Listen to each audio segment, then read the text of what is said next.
I'd like to call this regular meeting of the Board of Education to order. Today is Tuesday, November 26th.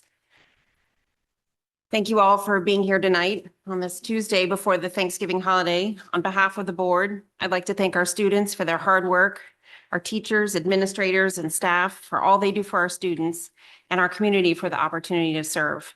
I'd also like to thank my fellow board members for all of the time and effort that they put into this work. That's Joanna Walsh, David Brown, Greg Grambling, who's not here, Katie Lublin, Dennis Maroney, Robin Nelson, Sarah Parent, who's with us on Zoom, and John Cini, who will be here in a few minutes. We have a couple of meaty topics this evening. We'll be doing our annual review of special education, talking about some possible new initiatives for the next budget year, and end with budget guidance for the upcoming fiscal year. Our budget process is crucial to the successful operation of our school district. It involves a series of steps, each with a specific purpose and timeline. Last week, we heard the overall tax strategy for all operating boards from our fiscal authority, the Board of Finance. This information is essential as it provides us with a clear understanding of the district's financial constraints and opportunities.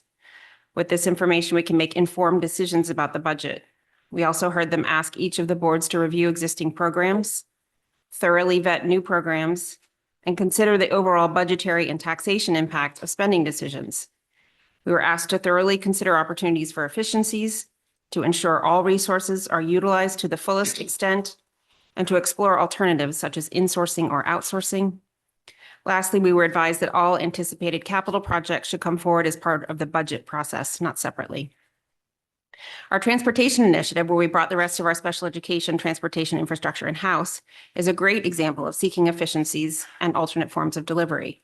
Thank you for all of that work, Rich, and your team. Shirley, too. Now that we have tax guidance, tonight we'll provide our own budget guidance to the superintendent, again, near the end of the meeting. This guidance will include key priorities, financial parameters, and areas where we expect to see growth or reduction in spending. The superintendent and their team will then develop a detailed budget proposal based on this guidance. In January and February, we will review the detailed budget proposal. During this time, we'll also provide opportunities for public input and feedback. This input is invaluable as it helps us understand the needs and priorities of our community.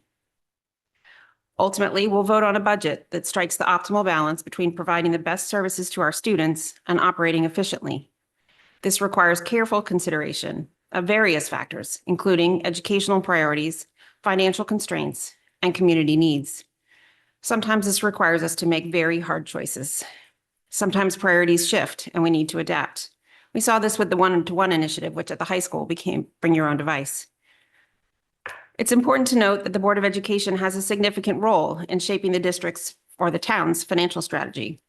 While educational priorities are paramount, we must also consider other factors such as long-term sustainability, infrastructure needs, and potential economic challenges. The Board of Education has the authority to make decisions about how funds are allocated, and neither the Board of Finance nor the RTM has line item veto power. This responsibility requires us to be thoughtful, strategic, and financially responsible. We are approximately 2/3 of overall tax spend in this town, and even with that, not all school spend occurs in our budget. The current Board of Selectmen budget carries $6.4 million of debt service. At this time, most of those dollars are debt on the Oxbridge build and a few other capital projects such as the tracks or roofs. The number will continue to climb as we begin to pay more towards the renovations of the HHR schools. Next year's debt service is estimated at $7.44 million. To put that into context, it would add just under another 6 to 7% to our budget. Longer term, we're planning for work on the middle school shortly after HHR is completed. Almost done. Once the Board of Education approves the budget, it will be sent to the Board of Finance. The Board of Finance will then be responsible for reconciling its tax strategy with our operational needs. This collaboration is essential to ensure that the district's financial plan is sustainable and meets the needs of our students. The BOF will send its recommended budgets to the RTM for final approval. And as I noted earlier, while the Board of Finance will be reconciling tax strategy with operational needs, that doesn't mean they get to choose where we put the dollars. That is our responsibility. By working in partnership and making informed decisions, we can ensure that our budget reflects the values and priorities of all of our stakeholders in this community. It's important and difficult work, and we thank you all as we undertake this next step. Okay. With that, I'll move to public comment.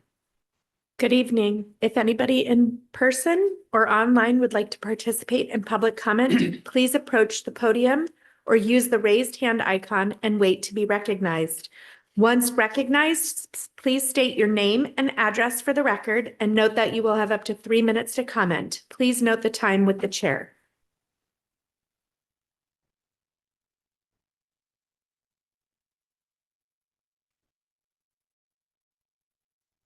Good evening, members of the Board of Education. My name is Janairis Frias, and my address is 103 Tokenique Road. I'm a senior at Darien High School and the student body president. I'm here to speak on behalf of the students about the importance of later school start times. This issue has been on the minds of many students, especially since neighboring towns have made changes to their start times. I've had countless conversations with my friends and classmates, and the consensus is clear. We're all tired. Personally, with my jam-packed schedule, I'm often not in bed until 11:30 on most nights, only to wake up for a 6:39 bus. These hours fall well short of the 8 hours that sleep experts recommend for high school students. I've had days when I feel like I'm not even retaining the material I'm learning because I'm so tired. And it's not just me. Many students are dealing with the same issue, balancing sports, homework, and jobs, all while struggling to get enough sleep. A later start time would make a huge difference for all of us. I've spoken with students who have said they would be able to focus better in class if they weren't so exhausted. We all try to give our best, but we can't be at our best when we're running on empty. I understand that shifting the start time isn't easy, and there are many logistics to consider, but I truly believe this is an issue worth addressing. It's about more than just starting school later. It's about ensuring that students, your kids, and the future leaders of the world are healthy, happy, and able to succeed in all aspects of their lives. Thank you for your time, and I look forward to seeing what steps can be taken to make this change happen. Thank you for speaking.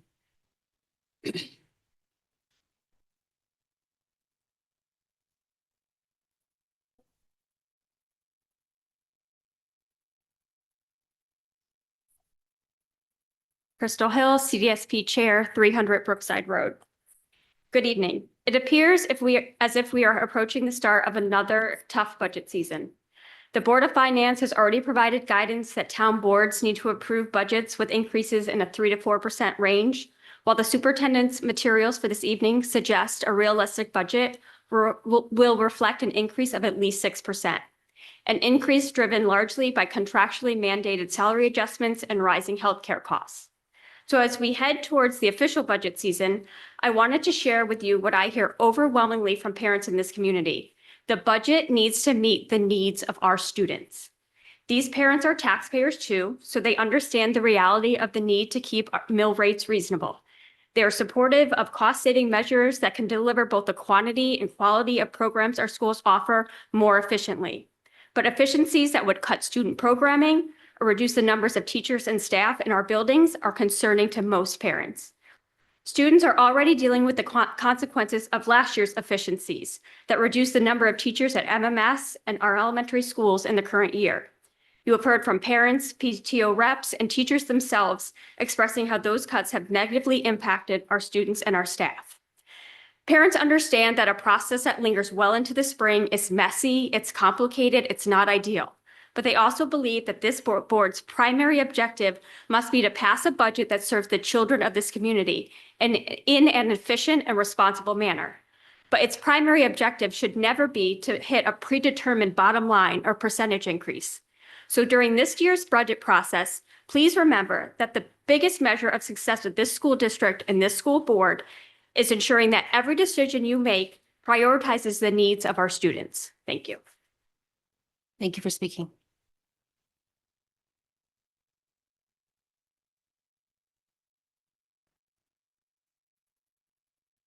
Good evening.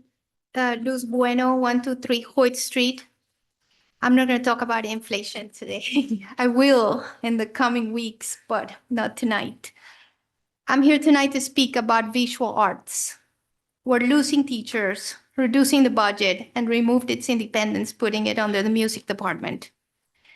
Nationwide, when teachers move between schools in their district, they're much more likely to move to a school with a smaller proportion of students living in poverty than the school they left. Not in our case. Teachers are leaving to less affluent places. My oldest daughter is a senior. I pushed her into art very early, and she's a wonderful artist. Until 10th grade, she wanted to be an artist. Then she discovered chemistry and biology, science. Visual arts were essential for her, not just for her education and for her mental health during COVID or when we moved around a couple of times. Visual arts were essential for her to learn to do things, create, imagine what she could do. Leonardo da Vinci was a visual artist, and he mixed most of his paints. He knew a lot about chemistry and pigments. He also knew about human anatomy. He combined all those skills, the art and the science, the thinking and the doing. And that is why he could design what scientists created several centuries later. I urge you to give priority, again, to visual arts program. I mean, there's plenty evidence about the relationship between visual arts and science, and it's really essential. Thank you. Thank you. Anybody else in person like to participate? All right, Ms. Dunduvan, you have been recognized. Please state your name and address for the record and note you will have up to 3 minutes to speak. Okay. I'm Julia Dendoven. I live at 123 Hoyt Street. I'm a senior and an AP art student at the high school, and I wanted to talk about how important the art programs at the high school are to me. I started art during my sophomore year, and it quickly became a space where I could truly express myself. Between academically intense classes, art offers something unique, a chance to slow down and reflect in a way no other class can. It's not just a break. It's a resource that helps balance the stress of school while still challenging students to think creatively and to think differently. Art has been the perfect outlet for me and a resource for every single student who has graduated from the high school since it was founded. Because we all take at least one art class, every student walks through the art studio before they walk out of the school at the end of their 4 years. Therefore, it's an experience that leaves an impact on every single student. And I believe that programs that leave an impact on every single student should be protected to the best of the town's ability. Thank you. Thank you for speaking. Would anybody else online like to participate? Please use the raised hand icon. We have no more raised hands at this time. Thank you, Cass. That I'll move on to the superintendent's report. Good evening, everybody. Thank you for being present and also for being online. I just want to mention, it's unusual to have these little models in front of us, but I just want to reiterate a wee lesson that I saw last week at the home school and just bring it to life a little bit. And it was around the books that you have in front of you. That was the literacy theme that the third graders read, and they were partnering with their buddies in kindergarten. This activity touched on a lot of STEM concepts at this particular age. It culminated in a Macy's Day sort of parade. It just captured also some of the attributes of the vision of the graduate, from curiosity to empathy, collaboration, and communication. So there's we clip here, it's 2 seconds long. I just wanted to give the teacher a shout out. It was our librarian, Mrs. Sheridan, at the home school, and the kids were all excited about it. So I just wanted to give it a wee profile and recognize the teacher and the kids.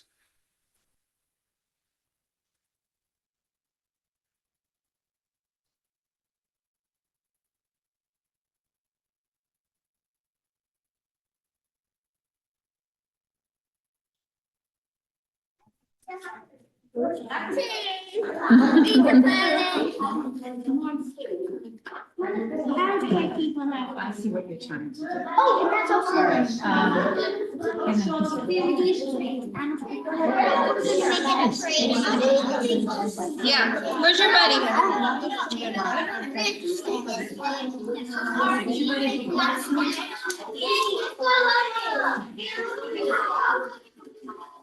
Let's have a round of applause for the parade.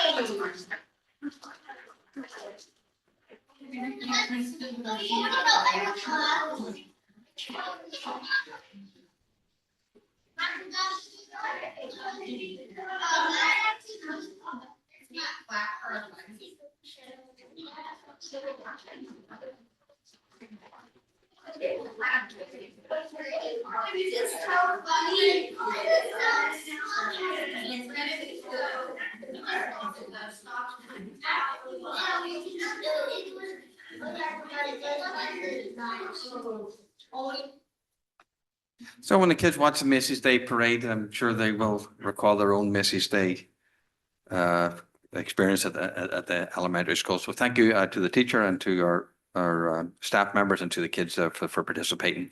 Thanks also to members of the PTOs at the high school, middle school, and our generous sponsors that just recently brought Max Stottle to us. And that was for social media. And I'll leave it to the kids this evening maybe to talk about some of their experiences in that capacity. Throughout this past week or two, the schools have been fundraising for community organizations around this time of the year and people in need. They have done everything from fundraisers financially to turkey drives. We also had blankets for preemies. This previous photograph, I think, was from our SSO and Mr. Betts, I think, over at Oxford or at Tokenic. I don't know if you can recognize them in there, but that's who they are. We also had Mr. Malillo. He actually took a few pies to the face for the fun of it. So your administrators and your schools have been participating in fundraising activities and having a wee bit of fun themselves along the way at this time of the year.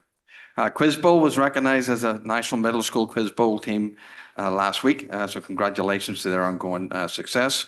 The winter concerts are coming up along the way. They've already sort of started. Don't forget the big holiday concert, which will be fun to see with the video wall too. I can't remember the date of that one, but when you come back, we'll notice it for you.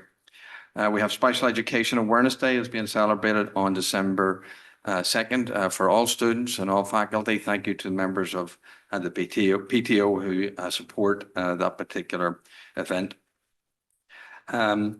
Thanksgiving to our parents. This is the first time that there'll be no school tomorrow. I don't know how you kids feel about that. I know your teachers feel good about it.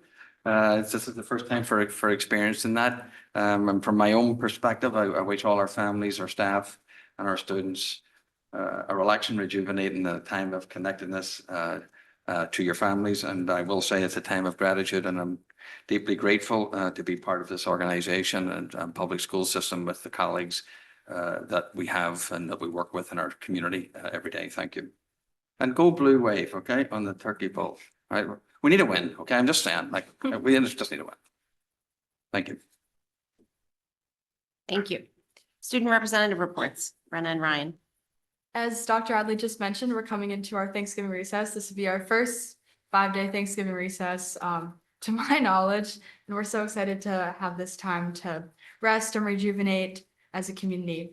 Additionally, we are cheering on our Blue Wave football team on Thursday against our true rivals, but they'll be facing off on the home turf. Hopefully, if weather permits, we'll have our band playing as well, and it'll be so nice to have our community come out and rally together. Our band just had our holiday concert with a feature from the Tudor Singers, as well as we've just officially said goodbye to the Crucible with the final round of auditions for Les Mis taking place today. Keep your eyes peeled. Yes. Ticket sales will be up and out before you know it. And we will have our Holiday Spectrum concert, which is across all ensembles on December 18th. So Thank you. also keep your eyes peeled for that date as well.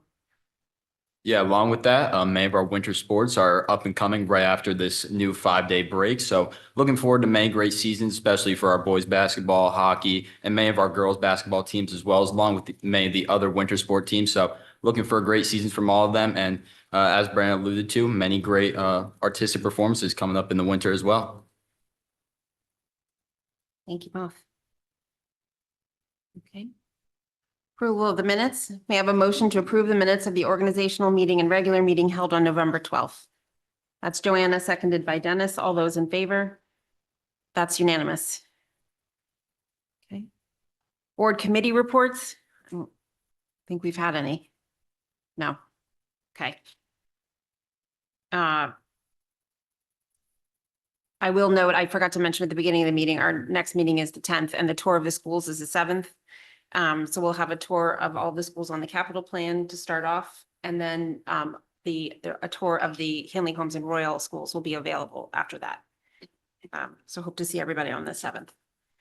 Members of the Board of Finance and RTM have also been invited to that. Okay, presentations, discussion and possible action. Discussion and possible action on revisions to Educator Diversity Plan, March. So in April, the board approved the submission of the original plan. In October, we received feedback from the state. The feedback wasn't really surprising. Some of it was duly noted, and we did make changes. We tried to make things more time bound. We tried to spread out our goals over 3 years, of which is the plan's duration. We did try to be more specific in some areas. What we were not willing to do in all instances is to put numbers to our goals.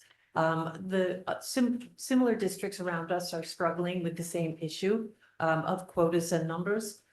We did receive advice from Shipman and Goodwin about the potential illegality of doing that. And I think that with some advice from Dr. Adley, we had a nice finesse that we will make every effort to maintain or increase the diversity. The suggestion that we didn't do a root cause analysis is just wrong. The committee spoke in depth about why our numbers are where they are and how we could make them better. And if you have any questions, I'm happy to answer. Any questions for Marge? We do need to vote on this. Yes, please. No questions at this time? Yes, Katie. Thank you. Marge, can you just remind us what the committee makeup is? So the committee is made up of me, Dr. McCarthy, Kathy Fulton, who's a social studies teacher at the high school, and our 2 teachers in residence, our 2 elementary teachers in residence. The good news is that as people saw the presentation in April, we have more people who'd like to join us. So as soon as we get final approval, and my understanding from people who've had some feedback in the second round is that, you know, whatever we submit is going to be approved. We've already received conditional approval, so we'll broaden the committee at that point.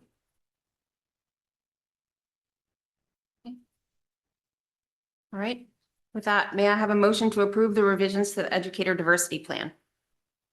That is Dennis, seconded by Robin. All those in favor? That is unanimous. Thank you, Marge. Okay, update on special education, Shirley, Scott, and Laura. If I may just have a moment to make sure that Laura Straighton is online. Hi, Laura. And Dr. Scott McCarthy are joining us on Zoom.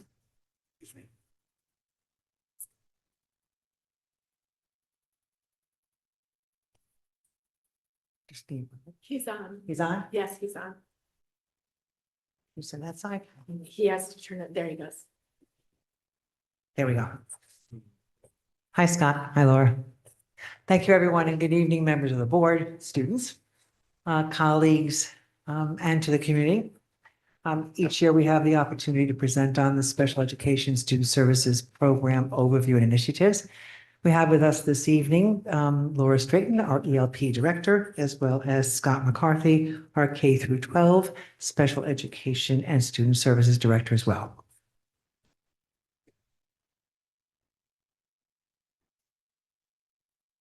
If I can start with the department structure, on our department structure is our new organization plan. As noted in our presentation, this is the 2024 administrative restructuring.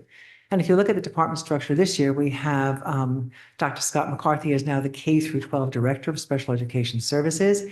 And we have Sarah O'Malley, our Program Director for Middlesex Middle School, as well as Janine Newell, our Program Director for High School, in our restructuring this year of our department. In our program overview each year, we have an opportunity just to remind everyone that our program is designed from least restrictive to more supportive and environmental opportunities. Most students who receive just a related service, that's our least restrictive environment, where they're in the general education classroom for the majority of the day, and they may just be pulled for a related service or push-in service. We go on to the next level, which is supplemental services, and we have that in our ELP program, our K through 12 program, Our grade 5 does have early ELA classes for co-taught. And of course, our middle, sixth, and high school have co-taught classes in both ELA and mathematics. In our supplemental services, we have resource room programs in the elementary school as well in middle school. We call them learning centers in the high school, which are small group and specially designed instruction. And we also have direct reading in grades 6 through 12 in both Middlesex and the high school. Our special programs we have, which really support social emotional learning in grades 6 through 8 is our AIM program, and in 9 through 12 is our CORE program. Modified classes for students who need a high level of specially designed instruction in our Alternative Learning Center, our ALC program in Middlesex. We have that in grades 6 through 8, and our comprehensive classes we have in the high school in grades 9 through 12. And our specialized programs, where we have individualized programs designed to really meet our needs of our learners, may vary from ELP in our readiness program, where those students spend the majority of their day in specially designed instruction as they learn to approximate into the included environment. In our K through 5 developmental learning centers, our DLC programs, students have the opportunity to really work in especially designed instruction as they approximate into the general education classroom. And in our ALC and our Excel programs, both 6 through 8 and 9 through 12, again, opportunities to really work on their goals and objectives in their specialized instructional environments and to move into throughout the inclusive environments throughout the school day. For teaching and learning, we've emphasized, and you can see that, but I'll just focus on some of the areas that we're really emphasizing this year, is really looking at multisensory reading programs such as Orton Gillingham and Wilson Reading, as we look at a self-study for next year to join in the science of reading and the kind of overall methodology and training we need to do for all our teachers. As we look at communication methodology highlights, we're looking at different opportunities for oral motor. We haven't been successful in ensuring a speech pathologist this year, although the board has approved it. Oral motor SLPs are very much involved in private practice, and it's very difficult to get them to come into school districts. But we have been successful in getting our own SLPs to come in doing visualizing and verbalizing, being able to do Michelle Garcia and help support our other SLPs. So we are working toward agency and capacity, both in social stories and social exchange communication, as well as AAC, alternative communication devices. And lastly, in clinical methodology, we've spoken over the years that our DBT programs, back in 2017-18, we actually contracted for those services with Dr. Dad's agency, CVC.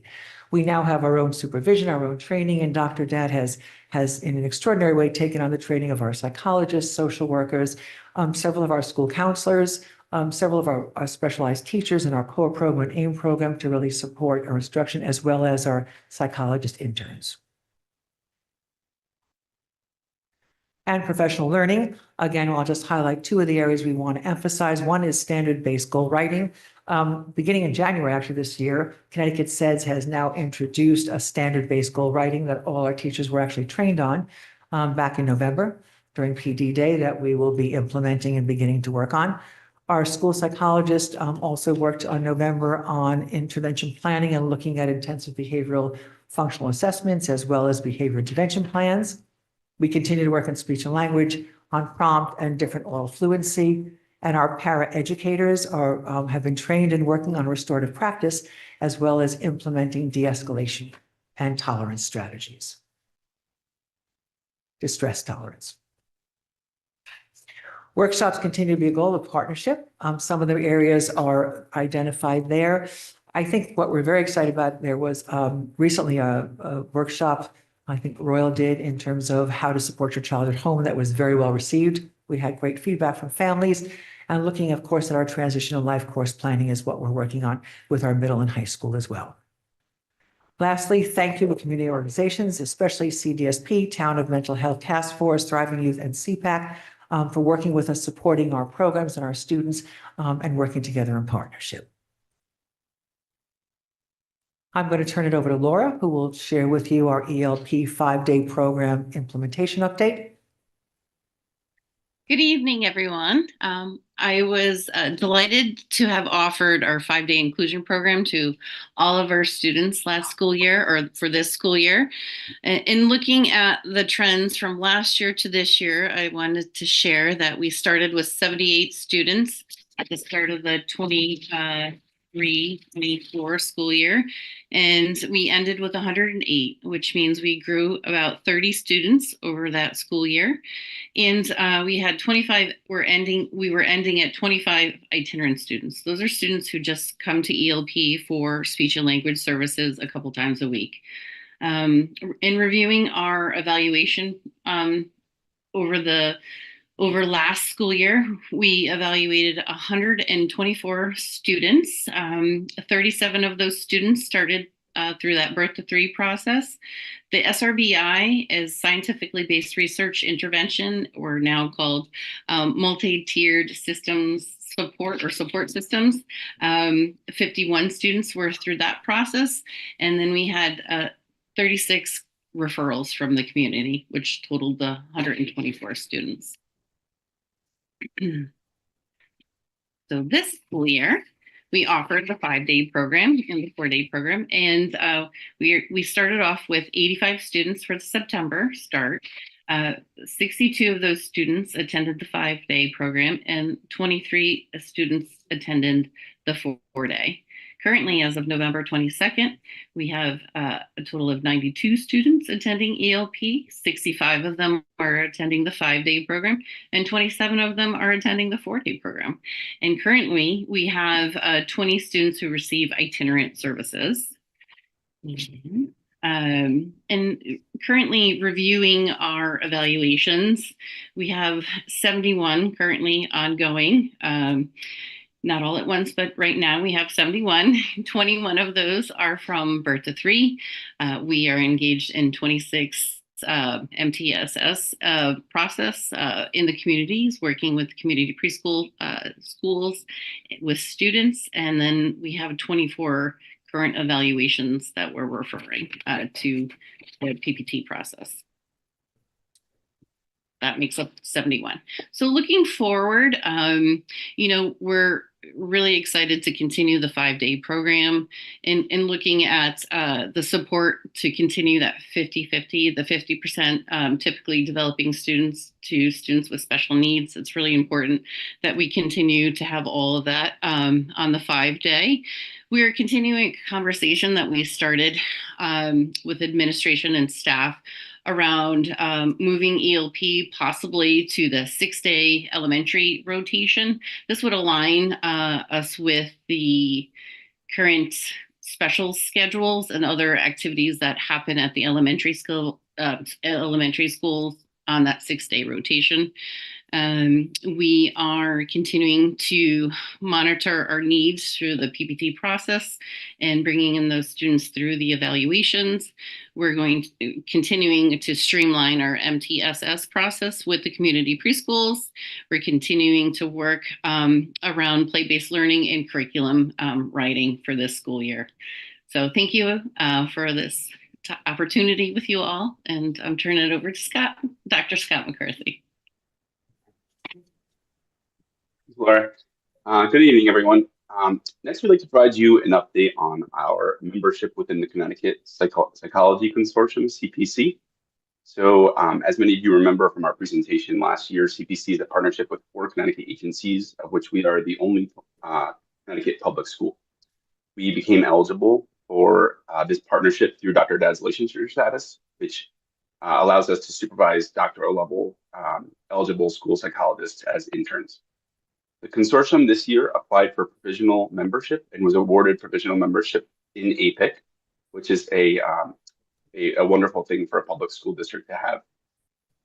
This year, we have 2 school psychology interns, one through CPC, and we are developing and honing their clinical and assessment and evaluation skills while supporting the district's needs in those areas.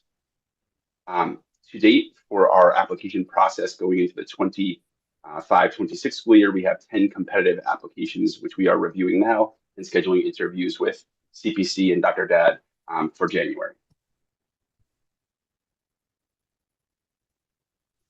The next portion of our presentation will review and overview district, local, and state trends in special education that are relevant to our current programming. So The data in this first slide represent a trend in the number of students with IEPs, both in district and out of district in the Darien Public Schools. As you can see, a clear increasing trend is evident across the 5 years. Of note, 173 additional students with IEPs are in the district today than 5 years ago. And there were 2 years, the 2021-2022 and 2023-2024 school year, in which we experienced significant increases in 1 year.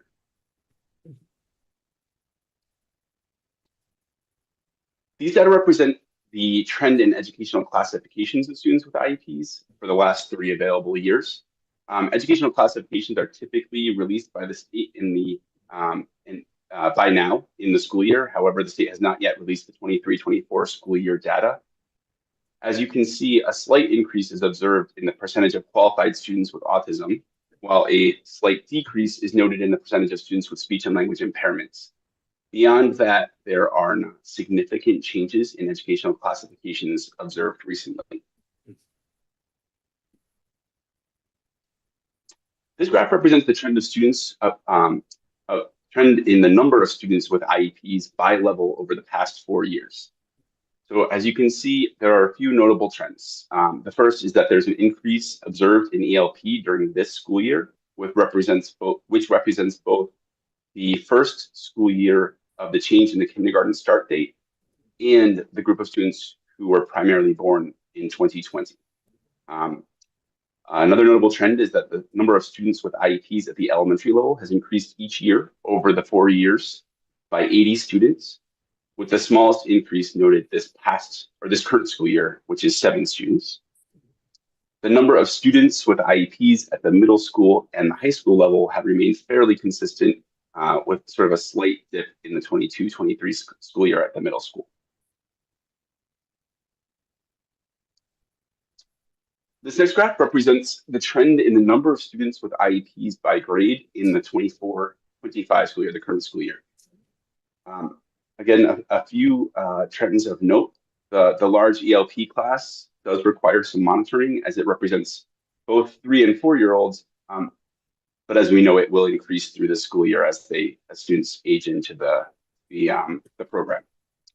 We can also see that a bubble exists in grades 4 through 6. Which is the K1-2 class of 2020-21. This will impact the number of students with IEPs at MMS over the next 2 school years. So we're confident that the administrative restructure that occurred and is implemented this school year will help the facilitation of meetings for those students as we move forward and see that sort of large class age into the middle school. In addition, a bubble exists in grades 11 through 12. When we look back to last year, that same bubble existed. And so the DHS administration has begun reviewing these data, which were finalized this October, to understand it better so that we can understand that trend. The data on this graph represent the percentage of students with IEPs in both Darien and the state over the past 3 years. So as you can see from the data, the percentage of students has increased in both the state and in Darien, with Darien increasing slightly more than the state average.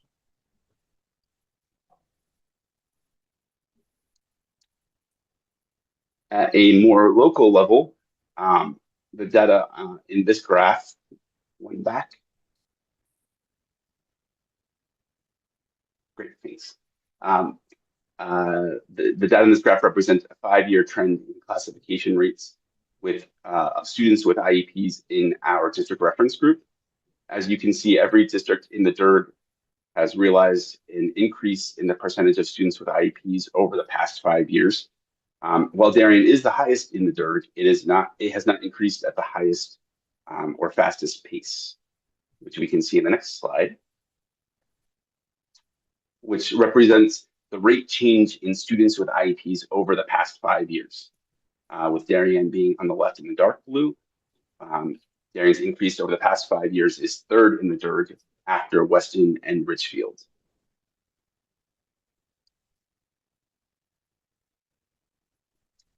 This graph was developed in response to Board of Education questions regarding the reason for Darien having the highest percentage of students with IEPs in the DIRG. These data have been presented previously to the board in an annual report in 5-year DIRG look backs, but do warrant another look back relative to this question. As you can see, Darien, again on the left in the dark blue, has always had, at least since the 2012-2013 school year, the highest percentage of students with IEPs, about 30% higher than Canaan, Ridgefield, and Weston, and higher than the other towns as well. So along with our colleagues in the buildings, the curriculum instruction department, we're really looking forward to a self-study, which I know Shirley is going to talk about later, to evaluate these data more closely. And with that, I will turn it back to Shirley to review our out-of-district trends. And before I go on to the next slide, if I could just say, this doesn't answer the question why we have the highest rate. We just did a look back, and we had presented actually several years ago where we had this slide as well to show, as we go through our self-study of why do we have the highest rate, that one of the things is that it was as far back as 12 years ago, and it has been that trend. So it just informs us the trend is that historic. As to the variables why, we'll speak about that as we go through our self-study of what are some of the contributing variables. For out-of-district trends, and we were mindful both in answering questions to the board and in looking at the memorandum as well of out-of-district trends. And on the continuous services, we've gone over the years. These are state-approved schools. And what we want to make sure that everyone is informed of, these are the schools that most often our students do go to, but they're not limited to. But these are approved schools in the continuum. And if you just look at the fields to understand, because some of it is why our students require out-of-district programs. If you look at the day public and private programs, some of them are specialized transition, which we know and will speak to students who attend those. The therapeutic day programs are therapeutic day programs that public schools can't necessarily address the needs of those students. They're highly specialized for a high level of clinical support. The therapeutic or transition residential programs, when students aren't able to be successful in a day program and really need a 24/7 supervision for safety, for clinical reasons for that, is when we look to state-approved therapeutic residential programs. And the out-of-state therapeutic transition residential program, just to give some understanding, is there are students who aren't accepted to in-state programs because of their particular needs, and we do need to seek out-of-state. Families want their students as close to home as they can be, but depending on the level of need of those students, very often they may not be accepted to state programs, and we need to seek out-of-district or out-of-state. And the last one, of course, are hospital settings, which are usually transitional support for students as they're transitioning into other programs that a PPT may recommend. So for the district trends of IEP placements by level, and we did this last year also, but you can see that there is a trend and it is down. Meant to understand that, that the students in this cohort by grades, by elementary, middle, and high school, the trend has been going down or staying flat in those areas. In the unilateral placement of parents, again, the trend seems to be stable and somewhat lower, higher this year, but lower than other years.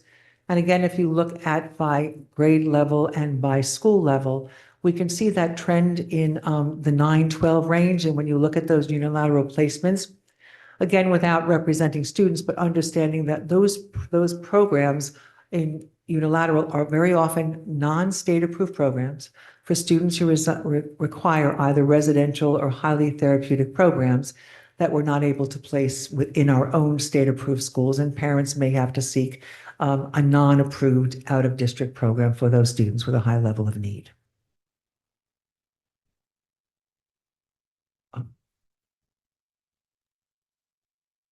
I'll go on back to Scott for transition programming.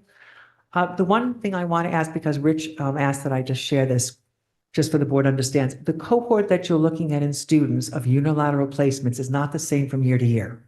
So if a question that anyone would ask is, why did your number go down, but your costs go up, is because it's not the same cohort of students. There actually are 10 new students in that who were not in there last year. And actually, over the course of the last 4 years, there were 26 different students in those cohorts in different programs. So that, if you understand without more, that explains why a cost can go up. If you have 10 new placements, that could be $1 million, as opposed to the idea of having the same cohort. So cohorts change. And to give you an idea of how many students return from district also, I'll share that with you as well. I'm going to turn over to transition to Scott. Thanks, Shirley.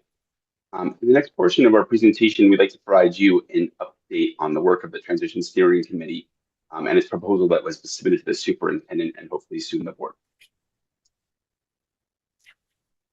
Scott, before I go back, let me just do that now so I'm not confusing the board, okay? Because I see a question coming in that, not point. So on the transition, look at the numbers. So 29, there were 21 change of placements between 2020 and 2024. If you look at the cohort of students, there have been 21 changes. There are 4 new placements this year, just to give you an idea of the number of students thus far. Okay, Scott. Sure. The Transition Steering Committee presented to the board in March of 2024, and I'd encourage any members to review that presentation, which had detailed context of the work. But as a quick and brief refresher, the committee began its work as part of recent changes to legislation, which required districts to begin transition planning at age 14 for students, and also to provide comprehensive transition programming to students with comprehensive profiles until the end of the school year in which the student turns 22, which was a change from previous statute where we were required to do the same for students to the end of the school year in which the student turned 21.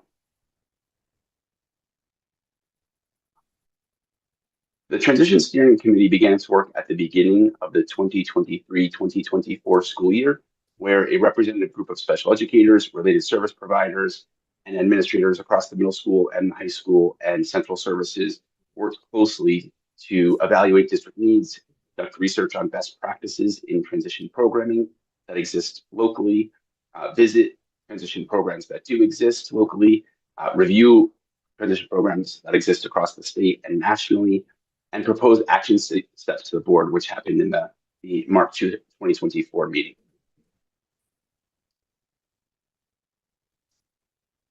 The work of the committee during the 24-25 school year has focused so far on finalizing the proposal for a comprehensive transition program through meeting with families individually, continuing to solidify our community partnerships, and engaging in professional learning on best practices in transition assessment.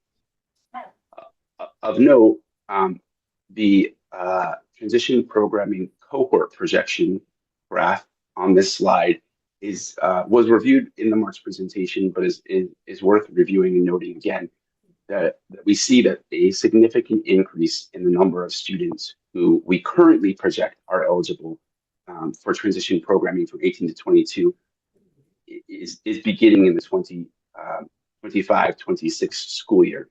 And as you know, many of these students and their families, just like all students and families, can begin their process of thinking about what their students will do after their high school, either graduation ceremony or participating in a ceremony, walking for a certificate of completion.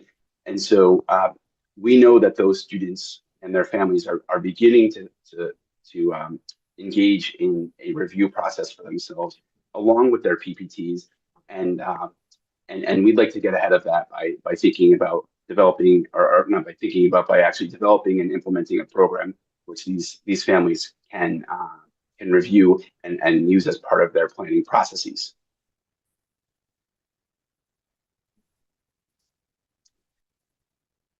A fiscal year 26 proposal has been submitted to the superintendent for consideration for submission to the board this January. We were asked to provide some information and context and detail about that budget submission and proposal. The comprehensive program proposal includes a facility which would require adaptive classroom space, an adaptive kitchen, instructional spaces for activities of daily living, an accessible bathroom, kitchen appliances, other appliances needed for activities of daily living, like a washer and dryer, furniture, dedicated staffing, which would include a 1.0 FTE lead special education teacher, and at this time, 3.0 FTE paraeducators. And at this time, we're proposing utilizing an itinerant related service model. As we continue to review our community partnerships with the Darien Chamber of Commerce to help establish internships and job sites, along with UConn Stanford for meaningful and authentic inclusion experiences, we will also be reviewing our transportation needs. But at this time, we do predict in our proposal that we will need some driver allocation as well.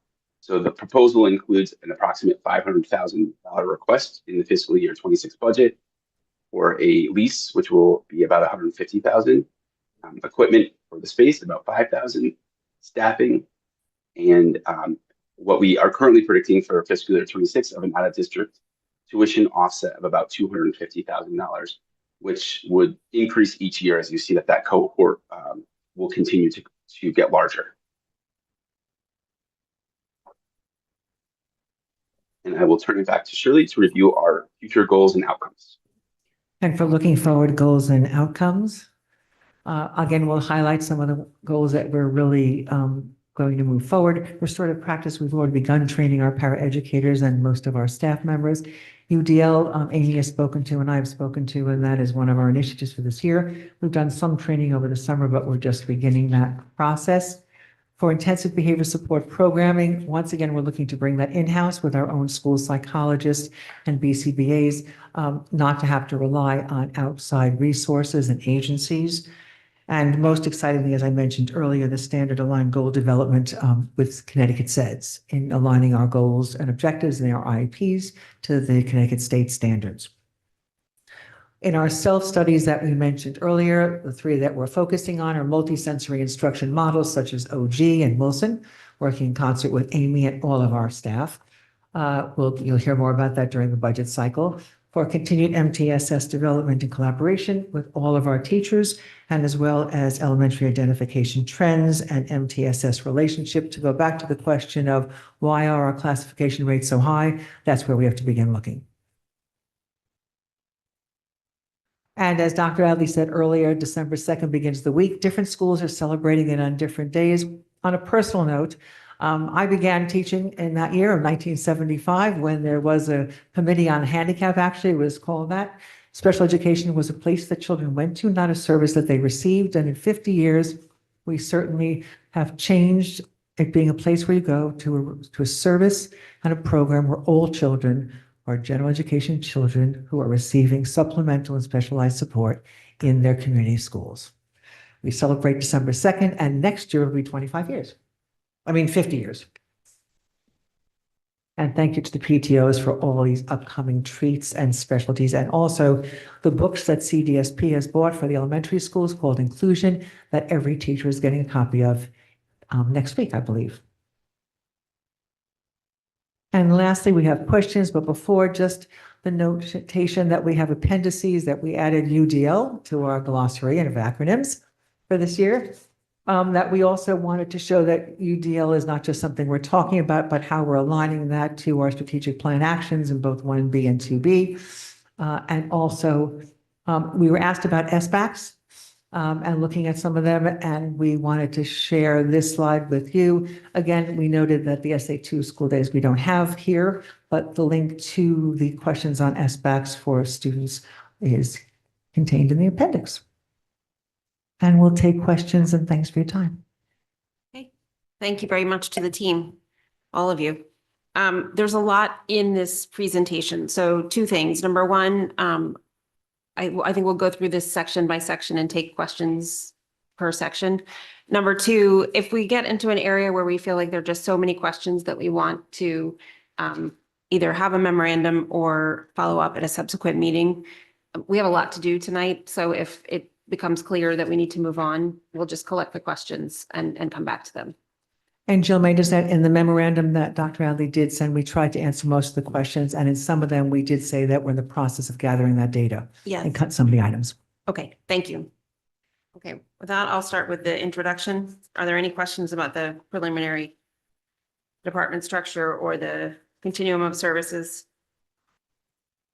Oh, okay. Are there questions about EOP, the 5-day program and or the five-day implementation? Katie. Hi, Shirley. Thank you for this. Regarding this switch from 4-day to 5-day and recognizing that some students are choosing to come for 4 days, Can you give us a little additional color on how the evaluations are being conducted? Laura had a couple of slides in there that had some charts with some numbers, and they're significant. How does that work since there's no longer kind of that working day on Friday? I'll begin to answer and then I'll turn it over to Laura because she may have more specific details. I think what we've done also is we've tried to use opportunities where she'll give you a number of evals that are currently in process, but one using that afternoon dismissal happens at 1:30 on Mondays through Thursdays and at 12:30 on Fridays. So using some of that PM for it. That doesn't help with visits. So Laura will speak more to visits and community visits. Having teachers, if they are going out and Laura can speak to it, to do a site visit, scheduling either SLPs or OTs or PTs or different service providers to come in at that time, or our school psychologist who does group lessons, looking at other related service providers to cover that. Laura has more detail than I do, but that's just some of the opportunities. Laura, did you want to add to that, how you're managing that? And you're on screen, Laura.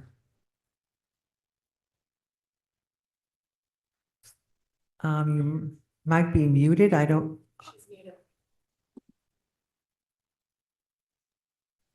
Okay. I had to hit two buttons to unmute. Okay. So Shirley did a good job explaining in general how we are doing it. We do utilize time at the end of the day. We also have the morning and Fridays. Some of the classrooms have fewer students. They're mostly in the BB3 classrooms. So perhaps we have special activities going on for those classrooms, and then that frees up a teacher to conduct some evaluations in a classroom. We have a building sub. However, that person has received a job someplace else. So we are looking for a building sub, but that person also was utilized to cover a classroom so that they would release teachers so that they can complete evaluations throughout the time. So, it's just carefully planning who's out of the building when and making sure that we can cover that. And we have a rotation of evaluations of who is next on the evaluation. So it's not hitting one teacher all of the time. Does that help? Laura, with the new change in the kindergarten legislation, has that impacted your population at all? So this school year, we did have a 5-year-old class, or a classroom that is just dedicated, 2 classrooms that are just dedicated for children that are going up forward. I think we had 4 students in that September to December birthday that were identified. So we really worked to schedule classes around that. So we have seen an increase, and as we move forward in the school year, evaluations and referrals come throughout the school year. So, that is a population that we are targeting moving forward. Okay, so it looks like that just about explains the difference in your enrollment. Not quite, but just about. Yeah. Yeah. Okay. Thank you. Are we expecting, based on what we're modeling and what we know is the young children coming out of birth to 3, are we expecting that to be a relatively constant number, or is it variable? I think it's either staying or growing. I feel like the numbers are showing us that many of our students we're trending on the higher end than the lower end right now. And perhaps the needs are changing in the populations. Yes. If I can just add to that, we have the highest enrollment we've had in the last 10 years, to Laura's point. We have several more comprehensive learners as well in the ELP program. So I just want to add that we are expecting to see this trend continue. I would like to add one more piece to Laura's program. Having the ELP program in Ox Ridge and having it to have the articulation from our comprehensive learners to the DLC program has been an incredible opportunity. For our kids transition into DLC, some of the students were able to actually move service providers to help them transition over the course of the first week or 2 weeks, to have them work with the other team that's receiving them. So I just want to mention that one of the silver linings of having all the programs together has really been to be able to articulate kids into the K through 5 program for those students who are attending the program. Great, thank you. Anything else on ELP? Okay. Anything on the psychologists? Joanna? Hi. Can you just explain again, how this internship works? Are these interns fulfilling one of the two, school psychologist positions in elementary schools? What training have they had up to this point, et cetera? I'll have to give that to Scott. Scott and Dr. Dad have been working, as Scott had said earlier, it's quite an opportunity for a public school to have this opportunity. So I'll turn it over and he can speak more of the psychologists we have and the interns and where they are. Thank you. I'd be happy to. So students in graduate schools of school psychology have a number of different opportunities through which they can complete their internship processes. Doctoral students through APA approved programs can apply for matching internships through APIC, which are the most competitive internships in school psychology. So in Connecticut, schools like the Yale Child Study Center have APIC approved sites. There is not a Connecticut public school that has an APIC approved site. And given the shortage of school psychologists that exists in the country, this was a great opportunity for us to partner with these agencies, given Dr. Dad's ability to supervise interns. Through that partnership, we hope to have 2 interns per year that come from that program. They have received graduate training and completed all of their coursework, and they are required to complete a full year internship in school psychology while supervised through by a licensed psychologist. They complete both group supervision across the 4 sites and group professional learning and individual supervision. And the interns are also completing their dissertation work. So they're also writing their dissertation. So they're sort of kind of completing 2 roles. And while the primary focus of an internship is, of course, to train and educate and prepare an intern, they also benefit us greatly as they bring to us current practices through their research and help us with our evaluations processes as they're learning to complete those evaluation processes, help us in intensive behavior management, et cetera. So it's really kind of a win-win for everyone. And it's also hopefully going to be a future lever for recruitment. Go ahead. So I'm sorry. So I think, Joanne, your question is, are they one of the lines of a school psychologist? Yes. They're interning with a school psychologist. Okay, thank you. Right. And I believe one is a doctoral candidate. I believe one in the other building is not a doctoral candidate. Scott, do I have that right? That's correct. Yes. So the current CPC intern is the doctoral candidate. So we received, we were only able to get 1 this year. We're hoping that now that we have APIC provisional membership status, that will increase our ability to get 2 interns for next year. And Dr. Dad and Dr. McCarthy have shared earlier in the slide that we have 10 candidates. That's an extraordinary, outstanding candidates for the internship next year. 10 applicants or 10 folks who will be interning? Applicants. Thank you. Too. Okay. Okay. Questions about district trends? Katie?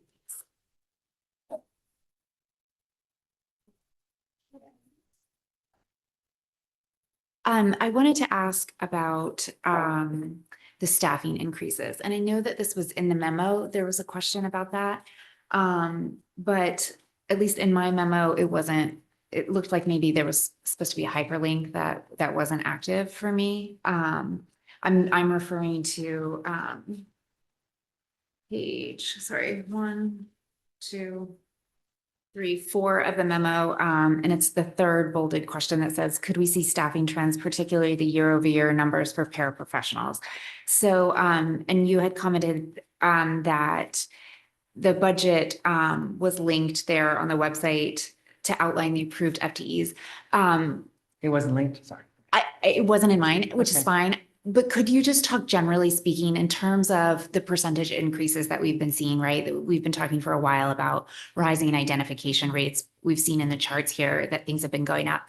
Can you just give us a general ballpark into how that's kind of corresponded to SETs and then, maybe even to impact on paraprofessionals as well?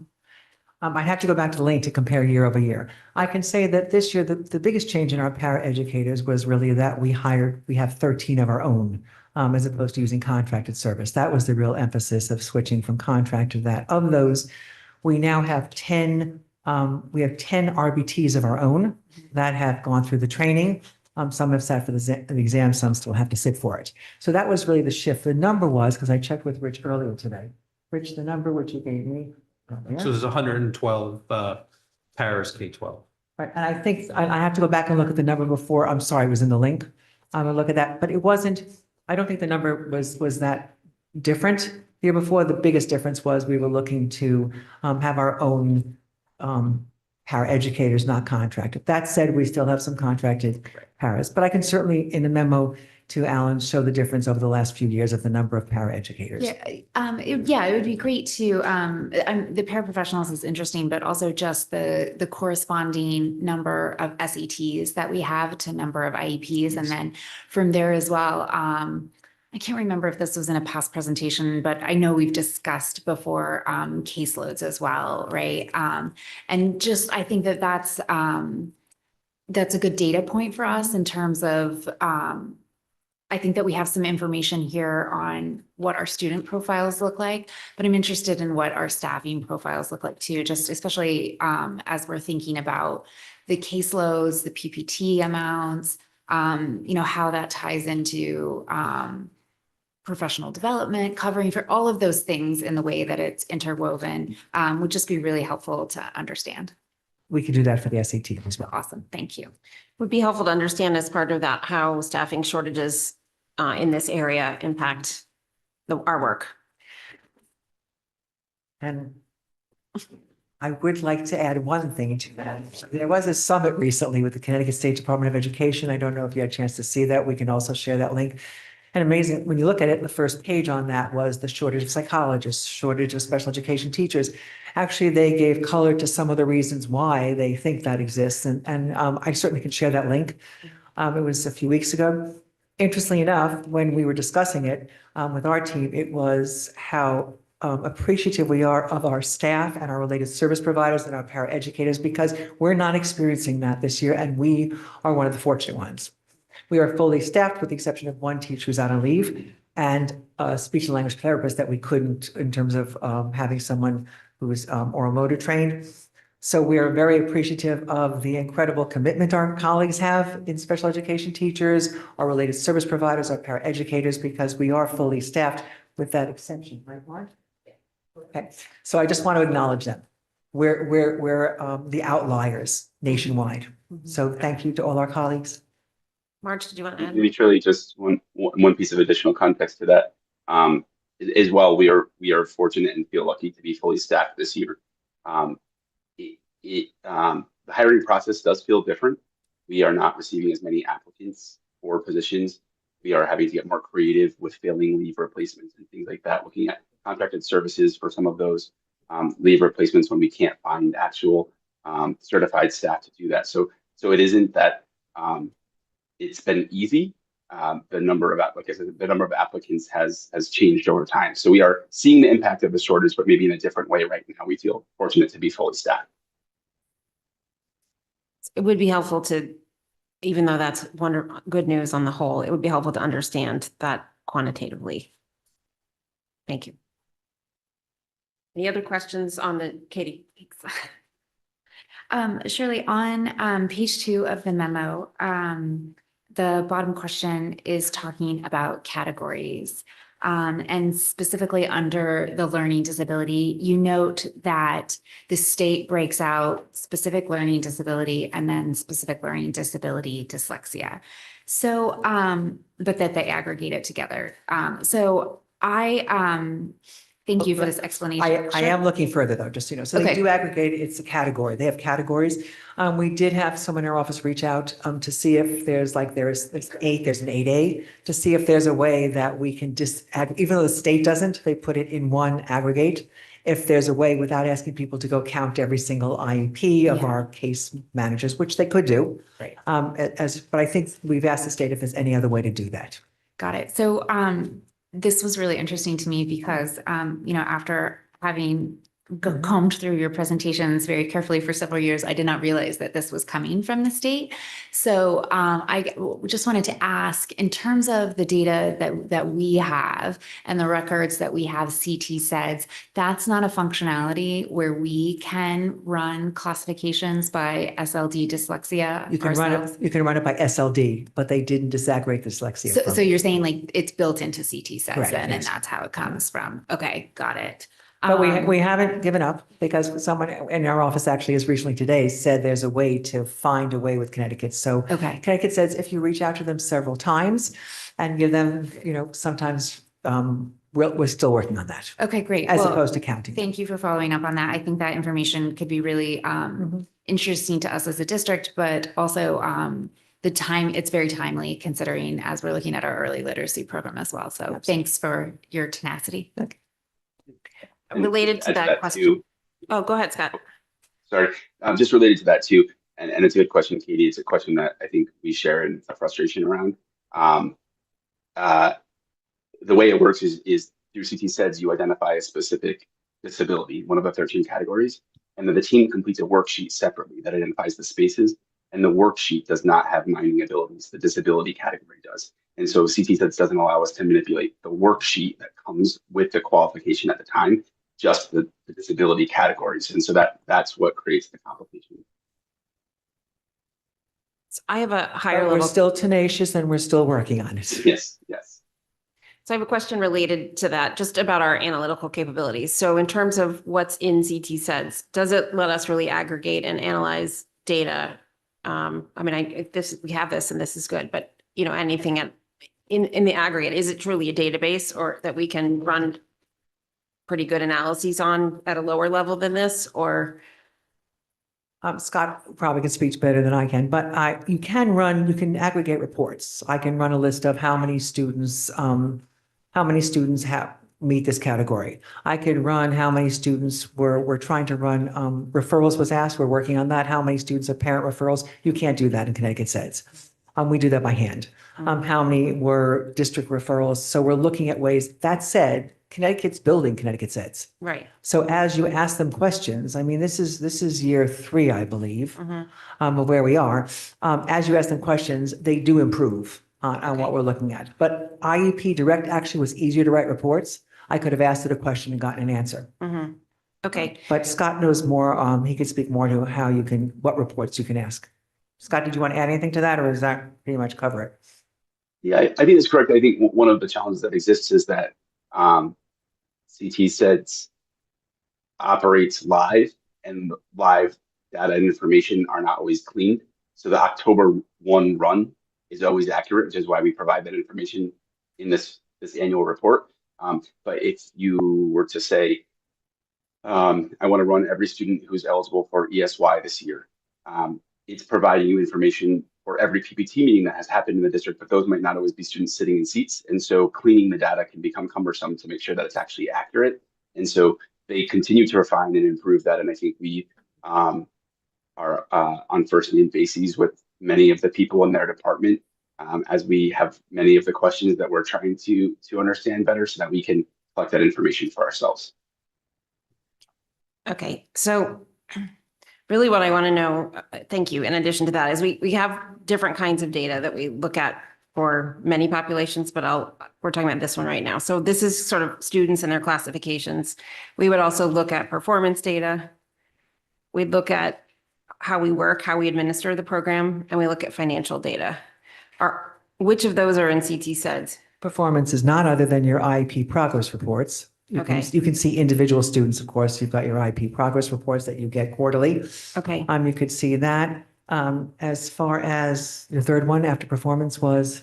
was sort of work and administration. So it'd be things like caseloads. Well, we actually can run that we can run that, we run caseloads actually from Aspen. So we can run From our Aspen. secondary from Aspen. We can do that. Caseloads for elementary, we do by hand. Okay. Last year, when we asked to Katie's point, I actually put out an email and say, could you please give me a list of all your students and what your groups are in size? So we still do that by hand. Mhm. Okay. Now, I don't know the answer to that, but I can ask of Scott, I don't know that, but Heather, I don't know if you can run caseloads in Connecticut SEDS. You can, because we assign caseloads to staff members to allow them access to see students.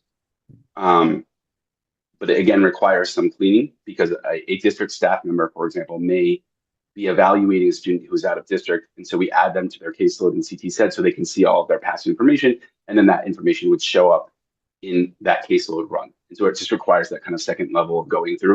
And so sometimes actually going to the individuals through Aspen is easier because we know the question I think you're asking is what are the in-district caseloads of students?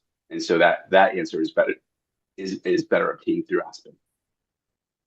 And then that other piece of the kind of caseload data is the filling of services, and that we're also doing somewhat manually, correct? Mhm. Yes. Okay. And financially is combination of Munis and Excel, Rich? Everything's in Munis, and Everything's then we in can Munis. extract it into Excel. Thank you. And we do all our record keeping in Munis. Thank you. Robin? I have just a couple of questions. Thank you for the data. Just one question just on educational classifications. So last year at this time, they did have the data from 22, 23. Do we have any sense of why they still have not released the 23, 24 data?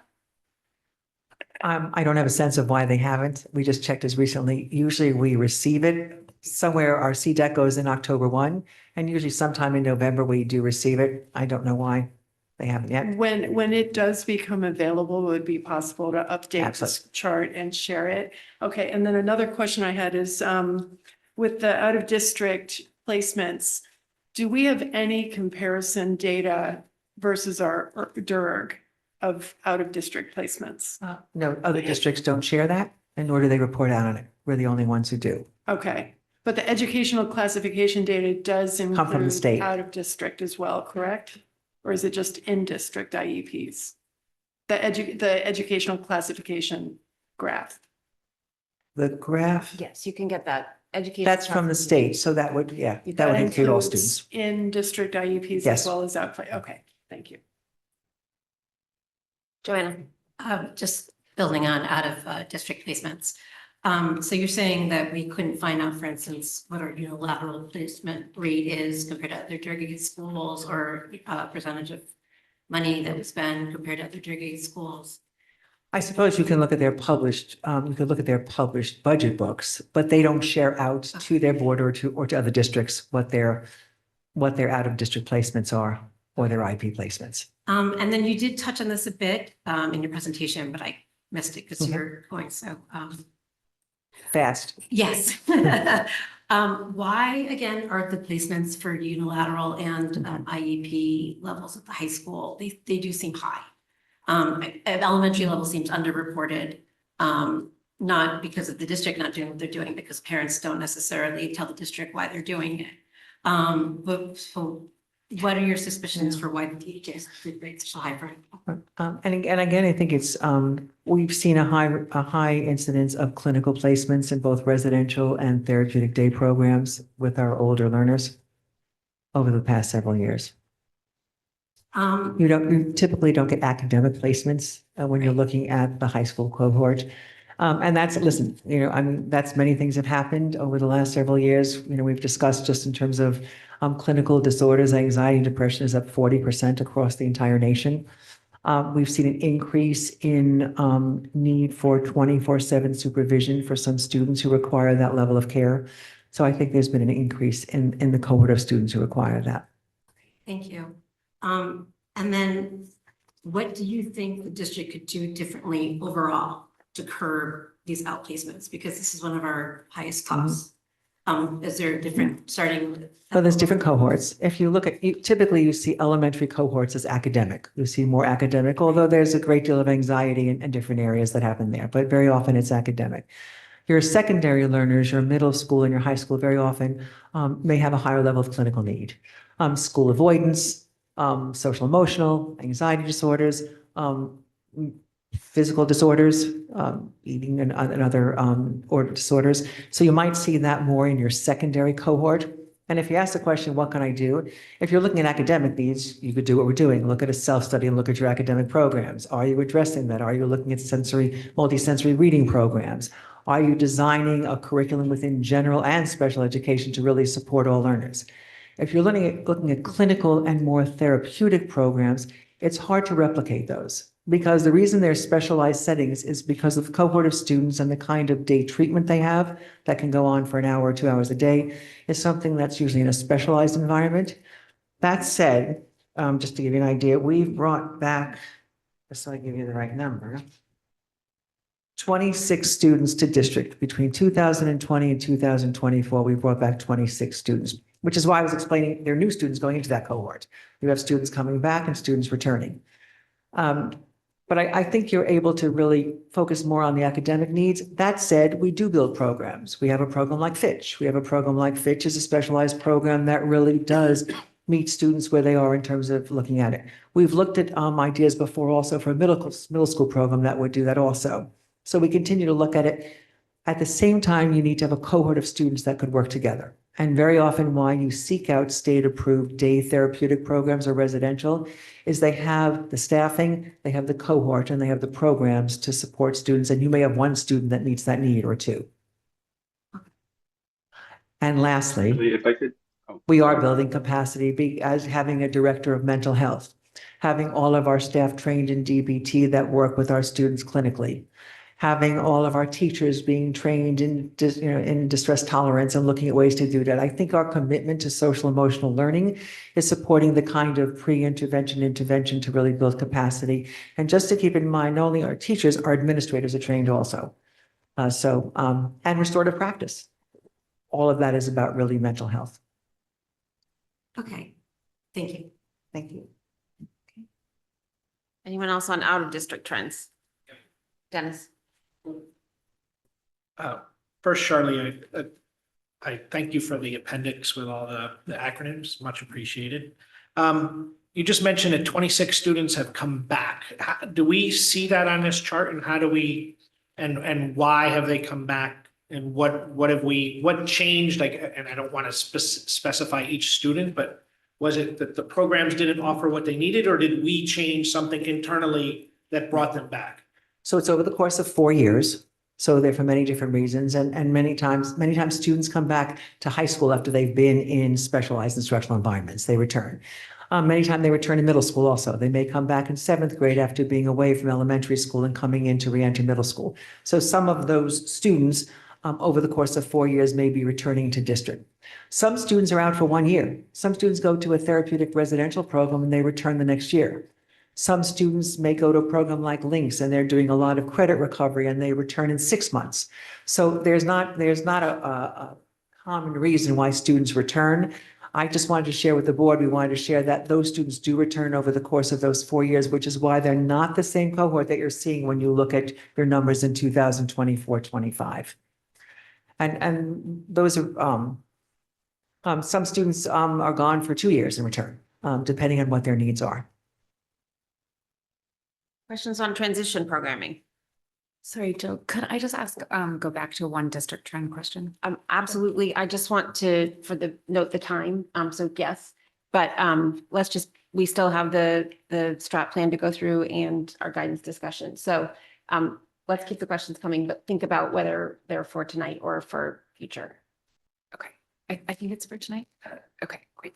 I just wanted to chat quickly about missed services. This was a big thing that we had discussed at the board table last year, and you had kind of developed and implemented a new plan and brought that back to us. And it does appear in the memo as well. But it has been, since the very beginning of the year that we discussed it. And I just wanted to ask you to just speak quickly on kind of how that's going and what the, how maybe it's changed as well. And we did mention in the memo also, I think we've developed a system that's working. It's systematic and it's explicit, and we did walkarounds last year to make sure everyone was very clear and asked the questions. Aspen's able to track it because kids have schedules in middle school and high school, which make it much easier. And we're doing it by hand in elementary school. And we were asking parents if there's any question of what happened, and actually parents have pointed out they don't want to ask, they want to be told. They don't want to have to go look and say, were there missed sessions and how can we do that? So the building administrators are following up when there's missed sessions, that they're informed and informed when they're being made up. And they're doing that by building, by provider. And Thank there you. are- Sorry. And depending on PPTs, very often a family will develop how they want to have that reported. Some do an electronic log in a Google Doc. Some do a hard piece of paper, actually, and it goes home on Fridays. So they have different systems of how they're recording it.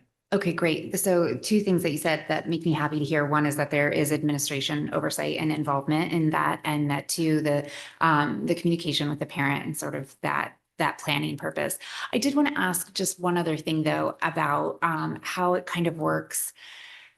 Really, I guess from like a contractual standpoint in terms of missed services, like taking a general education classroom teacher who misses a day of school, the district gets a sub for them and they have lessons plans, and not that it doesn't create a backlog of work, but they're not there for that day, right? They don't make up that day in another way. So how does it work for a special education teacher who is either out for whatever reason, sick, or has, some other reason? How do they make up that time and contractually? I can't answer the contractual time, but that's how we do it, okay? So there's two ways. One, if they're planning PPTs, if you remember, the board was very gracious and appointed Deb Riley. We have Deb Riley, who is a .4, and she actually comes in. If they know they have 5 PPTs, they'll ask her to come in and she'll cover classes, and so they're not missing sessions.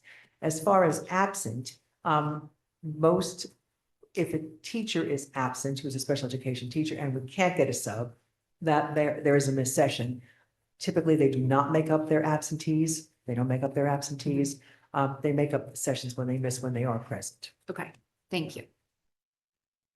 Joanna? Oh, it's been just. Okay, great. Fire away. Sure.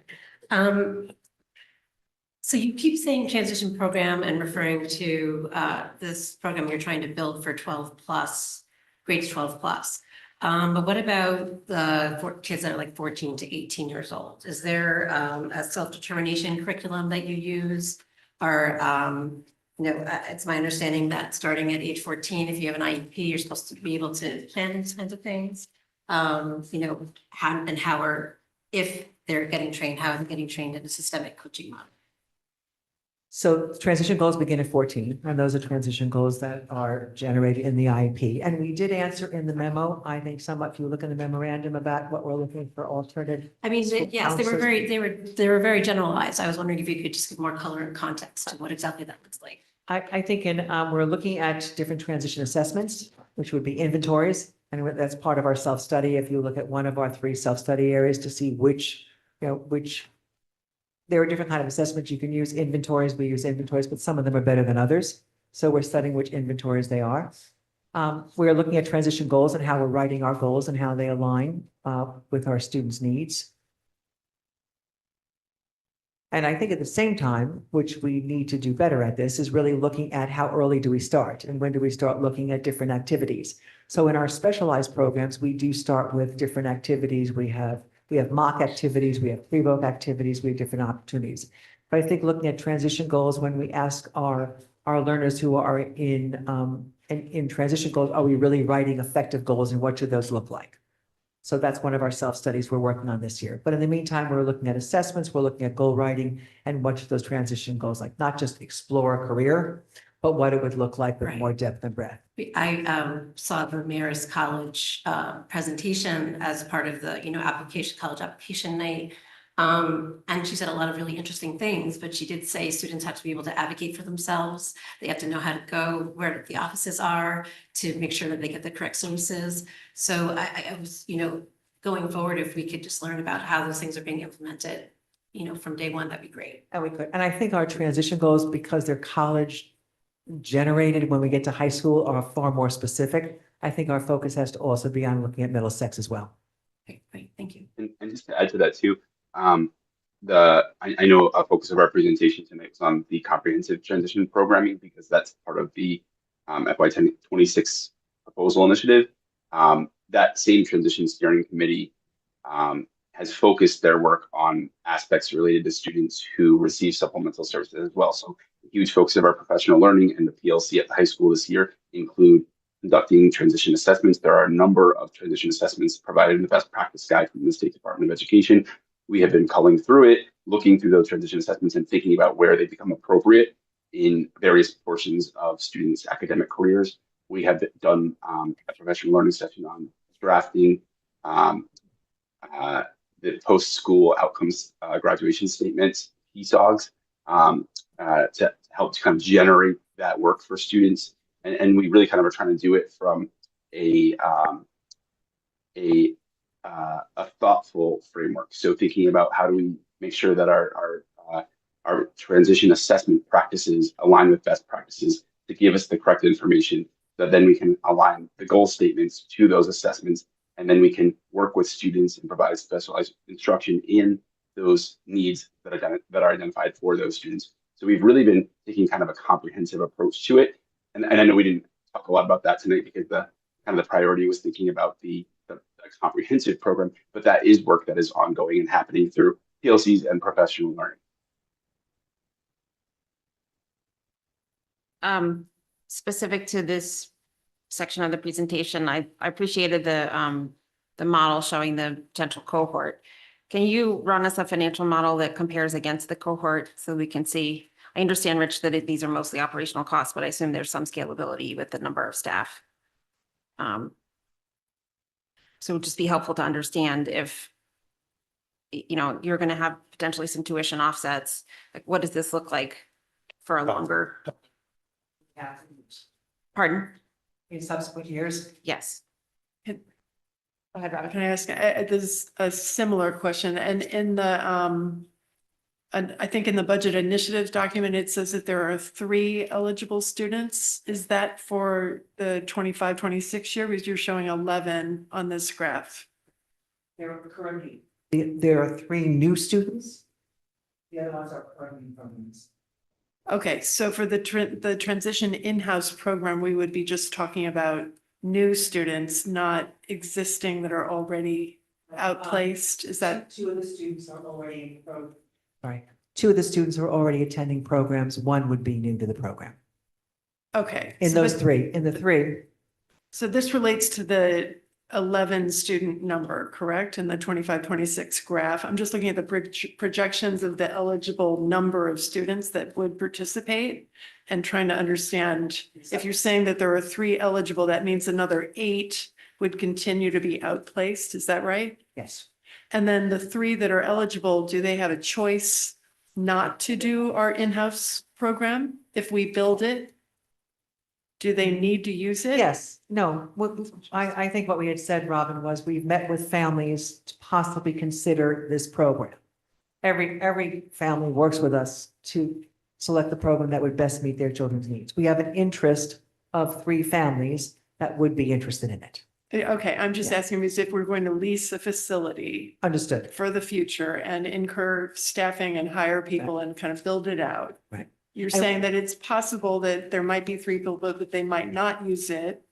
And then we would have that cost, but not potentially use it. And I'm just trying to understand The feedback we got Right. from the 3 families is they would be interested in it. okay. So- And in the future, you're seeing potential growth because of the numbers. And we know when we projected out in Scott's, in the presentation of where we are in 2006, 7, and 8. Right. And we would have a larger number, and we have potential students that we believe would definitely be in that program. So can you clarify the model? All of it, please. We could The do out of by district students and placement, the, all of that would be helpful to understand better, please. And just one more thing, just Yeah. in terms of if we do the in-house, we have this as the budget, the cost. But if they continue to be outplaced, The offset the offset's actually in that document already, the one we have. which has the right, offset. but I guess when we see the projected amount, I'm just, that's. I think you need to 200 model the whole cohort, right? So all 11, X number are going to be outplaced, what does that look like? 3 are going to be in place, what would be the potential tuition offset? What does that look like over time? Or if we did not, Yeah. if we didn't do it, the cost, I'm assuming it would be higher. And that's the reason why we would do this. Is that right? Okay. Thank you. Yeah, and maybe to provide some just additional clarity on sort of how the cohort analysis subcommittee did their work. So if you see on slide 24 of the presentation, the out of district trends IEP placements by level. So 24 and 25 both have a category in the 24-25 school year of students who are in transition programs that are already out of district.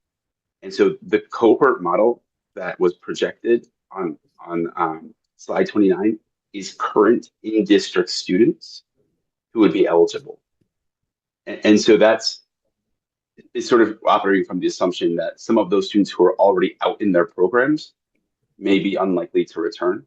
And so what we did as a team was met with the families individually. And we have 3 families who we believe, if a program were to be developed and implemented next year, we have a high level of confidence that we have those 3 students. There is a potential, we have some families, even out of district families who we talked to through the PPT process, who have expressed interest and would like to understand better what it will look like. Will it be approved? So 3 is kind of our baseline where we believe we have confidence that students will attend for next year. And that cohort analysis from the following year is, again, those in-district students who are currently here, who are projecting would attend the program. And if they were unable to attend the program, would move into that out-of-district cohort profile. Joanna? So what I'm hearing from you guys is my general question. What are the efficiencies here? When we moved the OT and the SLPs in-house, it was for multiple reasons, but we got a lot of efficiency out of it. So projecting year after year after year, how are we saving money as well?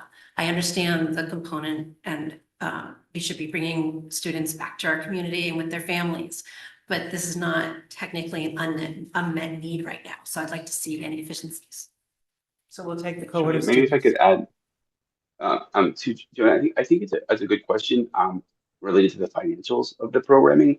I think from a best practices perspective, I think it's really important to think about the fact that the Darien Public Schools does not have a transition program for kids who are 18 to 22 within its town. And that's the least restrictive environment. And so our job as educators and through the PPT process is to think about providing students an appropriate program within their least restrictive environment, helping them understand their community, work and live in their community, develop social relationships within their community. And a huge part of having a transition program like this is having the community also learn how to work with our students as they participate with our students in the community. And so there's both that piece, and then there's the understanding of the financial implications as well. And so we see that both things are better by having a program. That by having a program in our district where we have many new businesses opening, we have a relationship with the Chamber of Commerce who is excited to work with us and help establish these internships and sites for our students to work and live in their own community. We really believe that that's best practice, and that families will be excited about that opportunity. And we've already seen that when we've met with them. So I think we would be happy to provide sort of the future 5-year projection of the offsets to out of district placements to understand that financial piece, but I also want to just kind of anchor that back to why are we doing this and why is this a best practice for kids? I just want to add to that also, Joanne, what Scott's saying also, we built FIT starting with 3 students. Because we know sometimes in terms of efficacies and efficiencies, it's not always cost effective when you start the program. But what we can do is we'll run what Robin's asking. We can run 4 years because we know our graduation rate, we know our students, we know several of our students who are currently in transition programs who are remaining in those programs because we didn't have a program. And some of them are very different programs. They're not programs that we'll be offering. And then we'll show you that look forward of the next 4 years, and that might answer both the efficiencies of it as well as what the student needs are. John? Is there a happy medium along these lines where we can pool resources with surrounding districts? I mean, I have some experience with the Clemson Life program, which recently gotten national attention. And one of the beauties of that program is reach the size and scale where you do get the economies of scale. But much more importantly, you increase the size of the community so that you can build a bigger cohort. And then you can also build those social relationships and ingrain that with the students. So is that an option available also? To what Scott was saying also, most of our other DIRG colleagues have their own programs, which is why we go to them. So they're not looking to share right now because they've kind of designed their program. We did reach out to Westport one year also because they had some work. They have a program at Fairfield, actually, thinking we could piggyback on that. They weren't able to, as much as they'd like to, they weren't able to take more into their cohort. But we certainly can look at it. But from what we've shared, even when we looked at Fitch, if you remember, everyone had their own program and they weren't sharing, but we did leave it open. You know, when we first designed Fitch, we said we would take students from other districts. We became pretty close to Yes, getting some as we well. did. It's- And we do go to other public schools for some of our students. So, Okay. but certainly, and we are fans of Clemson also. Thank you for sharing No, I that. wasn't calling that out. Everyone has seen 60 Minutes recently, all sorts of things, but what's extraordinary about that example, and to Scott's point about building community, it's in their community. And if you look at the success of students that are operating, that are fully employed in a hotel, that beyond the social skills of thing, if you look at Ridgefield, I live in Ridgefield, look at Ridgefield, if you look at the Prospector and what that theater is and how that theater is staffed, and it is extraordinary what they built in the last several years. There is something that, although it's an investment in your community, of what it brings to your community. And we can tell you when we show you how many students we have over the next several years that will be part of that cohort in this community building it. So I think we'll get you those numbers and that might have more, color to it. Yeah, just one quick follow-up. I mean, we already have that developed here in this community with the housing, I think they call it Penny's Place now. So if we can't team with like a New Canaan, perhaps we can definitely, and you've talked about it with Chamber of Commerce, but broaden that extent in which we can collaborate in this community. Thank you, John. Thanks. Okay. I wanted to clarify, I think that, Scott, you had said at the beginning that transportation costs were not included in this. Is that an extra cost, to be considered? So in the initiatives, we did include the cost of an extra driver. So if this were to materialize, we would need another driver and another vehicle in order to accommodate like the vocational trips. And can you just ballpark what that might be? So the driver would probably be about 70,000 and then the vehicle about 75,000. If this were to come to fruition, then we would have to go to P and Z to amend the permit that we have for the number of vehicles on property. Okay. And then just a higher level question. We had the initial presentation to the board on this program in March, and there were a lot of board questions that came from that, and there were a lot of references made to the work ahead of the committee, including thoughts on coming back to the board, on coming back to subcommittees multiple times. This is the next time since it's actually happened. And even in looking at this timeline, it seems that things have moved a lot along quickly since we have heard from anyone. And I'm also a little curious about the projected and future timeline. It seems that it's written a bit in a way as if it's already approved. And I'm just a little curious as to when we might receive some more detailed financials and where kind of the board is expected to get involved at a next step. Can I respond? We don't see it as approved yet. Okay, we actually, we were hoping to have secure space, and it turns out the space we were hoping that I spoke to last time that would be adjacent to Fitch is not available, as much as Jerry would have liked to give that to us. We visited, we looked at it, Dr. Adley, Rich, myself, and Scott, and unfortunately, they're not going to be able to give us that space. So we really haven't secured a space. We have community members looking for us. We have other people that we know looking for, it, but we have not secured a space. So we recognize that without a space, it's hard to move forward with the program. So I don't think we're taking anything for granted right now, that we know there's a timeline. We're very appreciative of those people out there looking for space. And we know that we haven't secured or it's not approved. We appreciate that. We're presenting a number of what space would possibly cost if we were able to secure it. No, right. That I understand. I guess, it seems to me that it seems to me securing a space before something is approved is backwards to how I might imagine it. So I guess that's what that's the clarification I'm looking for. Like, what are I don't feel like I have clear financials or clear next steps. And we're in a difficult position because of that. We agreed. One needs a space in order to ask for a budget, in order to have that, what goes with it. So we know that we're in a very small window before we can really ask for it. Short of clicking our heels 3 times and asking everyone we know if they can go out there and find us a space. That's walkable, that's coachable, that allows our students to have something that's proper. And we know our window is small for that.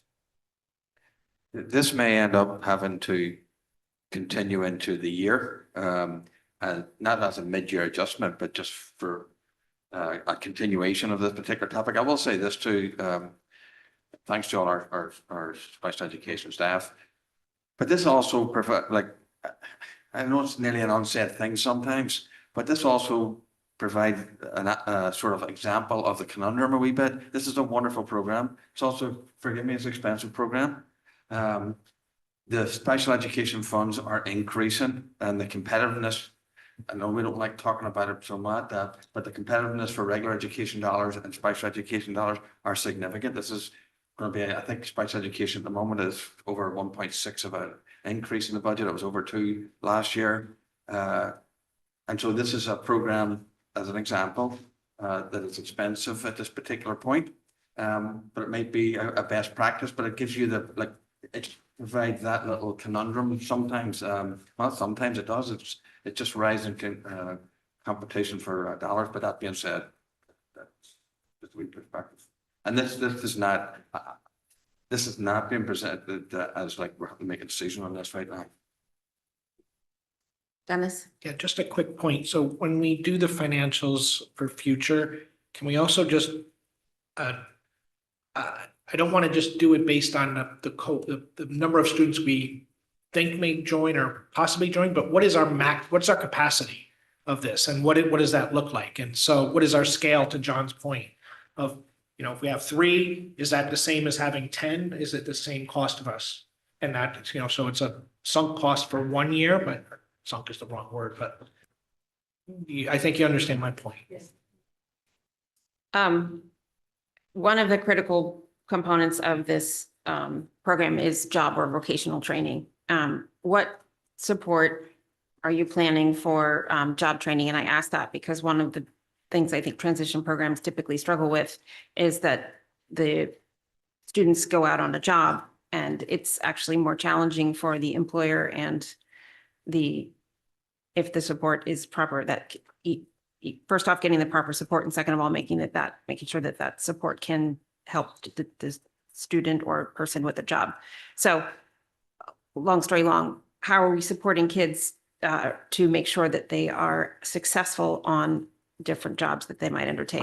I'll do the quick overview and I'll turn it over to Scott. I know I want to add to it. So our 3 paraeducators, which is what our design is, will be supervised and will be trained by the special education teacher in terms of coaching. Coaching, not only formal coaching, but language to use. The speech and language therapist will work with different social skills and how to train those paraeducators in doing that. We're doing pre-voc and mock-voc activities during the day. So not only are they trained on site, but they're trained prior to going out, whether they're working in a grocery store, a library, or a retail store. So it'll be both mock training, it'll be job training on site, as well as coaching from the paras outside, but they will be escorting them. Okay, Scott, did you want to add anything to that? Yeah, and it's so I think it's another essential reason and foundational framework of a in-district transition program is that ability to develop relationships with businesses where students who have unique profiles can be successful, and both providing the appropriate coaching and support for the student and also for the space. It's so important to make sure that the space is set up to ensure the student's success, and understanding how to work with an individual with a certain difference in a workspace. And so both of those pieces are really critical. And when we toured other programs, we heard a lot of really endearing stories about students who received internships and job sites within their community, continue to work in those same spaces for years and years later, including, one of our own students who went to a local transition program as part of an outplacement and continues to maintain the job in that other district, which again is really wonderful, but not obviously within the student's own community, which is our goal. So those job placements are critical. That's why we quickly reached out to the Chamber of Commerce to establish a relationship. They talked about how step one, if this is approved, that they would love to have an open house with us so that we could present to all of the members of the Chamber of Commerce and explain how this is both a benefit to them and a benefit to us, and how important this is to us as a community in thinking about the inclusion of individuals with disabilities in the workforce. Thank you. I have a comment, not a question, and that is that I just would encourage us to look at whether there might be different models in terms of the space, and that the space might be something that we scale up over time. I know activities of daily living are important and sometimes are a support for future job training, but not always. And so if there are ways to think alternatively about how to be successful, I think that's worth doing. Okay. And I think that we saw that model sort of with FIT starting off in one space and then scaling up. And so that will be part of our review. Again, not securing a space without the proper processes happening first, but exploring spaces to provide those options. Thank you. Okay, questions on the goals and outcomes? And just a timing question, that those self-studies, what's our time frame on those? Annual, we're working on them now, and we'll be able to report out hopefully by late spring. Late spring? Thank you. Anything else? All right, thank you all. Yes, Robin. Just one thought would be that because this presentation is so important and we usually get it in December, a few weeks before the budget, I just thought maybe it might be nice to have it in the spring, possibly at late spring, so that if we did have data requests or other thoughts about different things that we could do, we'd have more time in advance of creating budgets, et cetera, just because this is a big part of what we do. And it seems like it's rushed a lot of times when we are going through it in December. And I don't know the timing or if that would even work, but just so we don't feel rushed going through it in the midst of a lot of other initiatives as well. So maybe we can ask administration to consider whether that would be a workable timeframe for them, and we could talk about that when we do the next master agenda. Thank you for the point. Okay. Thank you. All right. That will move on to the fall update on the district strategic plan and board goals. Madam Chair, I will go through this quickly if you don't mind, given the time frame. Thank you to Mr. Maroney for the suggestion. At the time, if you may recall, we included the progress of the color code, but we also included here, we kept the evidence. So what you see for the first goal, move that forward, please. The actual in black is actually what we said for evidence, and we just updated that evidence without giving a plethora of examples where we could. So I'm not going to be honest, I'm not even going to read any of this, right, and point it out. It's so quick for you to read even now if you haven't already had a wee chance. So we just updated those. Most of them, for the most part, are yellow because we're just ending the first trimester really of it. But anyway, I'll leave it at that, Madam Chair, if you don't mind. And That's if you want to fine. go through it, that's fine. No, we could just take questions. Questions on goal one? None. Oh, sorry. I moved fast today. The data dashboard, was that approved by the board as is? No. Currently it's a draft. So this says that it's ready to be displayed on the district website. Yeah, but it's still it's draft, so we're still sitting in a wee bit of limbo until we decide what we want to do with it. So is that coming back to the board? I would have to work through with the board leadership to decide what way we want to handle that. We're ready to sort of like bring it back if we want to bring it back. Okay. Does anybody want me to approve the data dashboard? I'm sorry, what was the question? Are you asking if we need to approve the data dashboard? We don't have too much more work to do. One last review. Yeah, yes, it's finished. Finished, or you're almost? More or less, please. Yeah. We can bring it back to the next meeting if that's, yes. I think we saw a draft, but it was on the screen Yeah. and we didn't have a printout, and it would just be helpful, I Yeah, think, we if can- the we can- full we can do board that. could see it in, entirety. That would be a helpful. We can do that, thing to yeah. see. Great. Okay, so we'll take a look at it next meeting. Okay. Goal 2.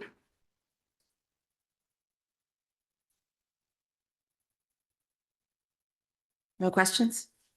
Goal 3.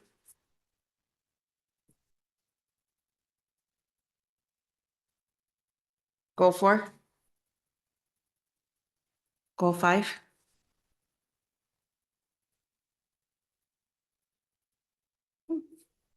Strategic plan goals. Goal area 1.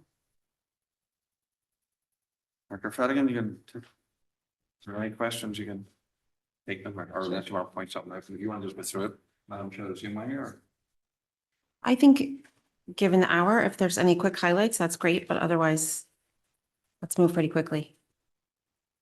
Okay, all right, anything? Just Yeah, one, go ahead. just one question, and I'm going off my notes and I'm not sure what bullet point this referred to, but it just improving tier 1 core instruction for all students to meet individual student needs.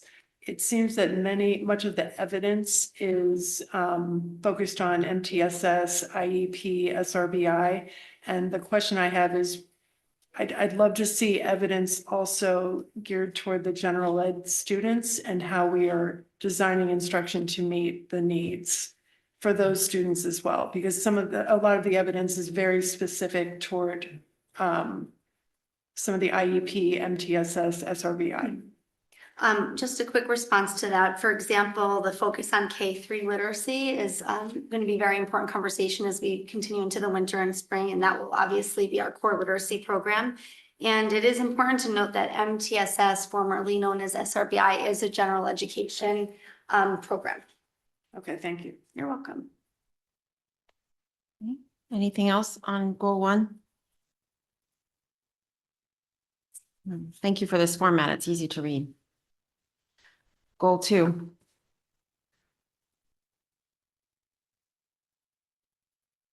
Anything to highlight? Simply that we have our school-based teams convening to look at the data of the school climate plans, and those will be submitted to Dr. Dad by December 31st, with information to be shared with each of the school communities and posted on the website. Okay. It's not on here, right? But one of the things I shared with the staff today is that I'm particularly grateful for this year is the sense of belonging that we provide to our students in each of the buildings. You want a global response to the actual goal itself. Okay. I'm honestly proud of that. Thank you. Goal area 3.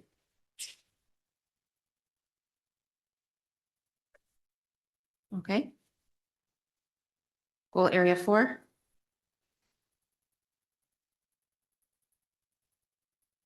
You can see that 3B, we consciously put down there as red. Okay, so we got a wee bit of work to do there.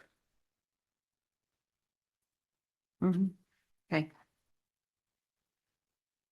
I just maybe one highlight on expanding the professional capacity of staff is to note that we have initiated an aspiring leader program that has convened twice yet. We'll have meetings throughout the year to support teacher leadership and thinking about a pipeline for future leaders who come up through the DPS system and other positions. So that's exciting. Great. We were looking for that. Thank you. Anything else in 4?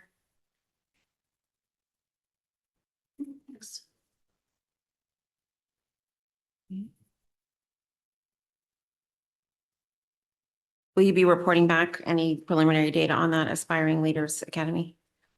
Yeah, we'd be happy to.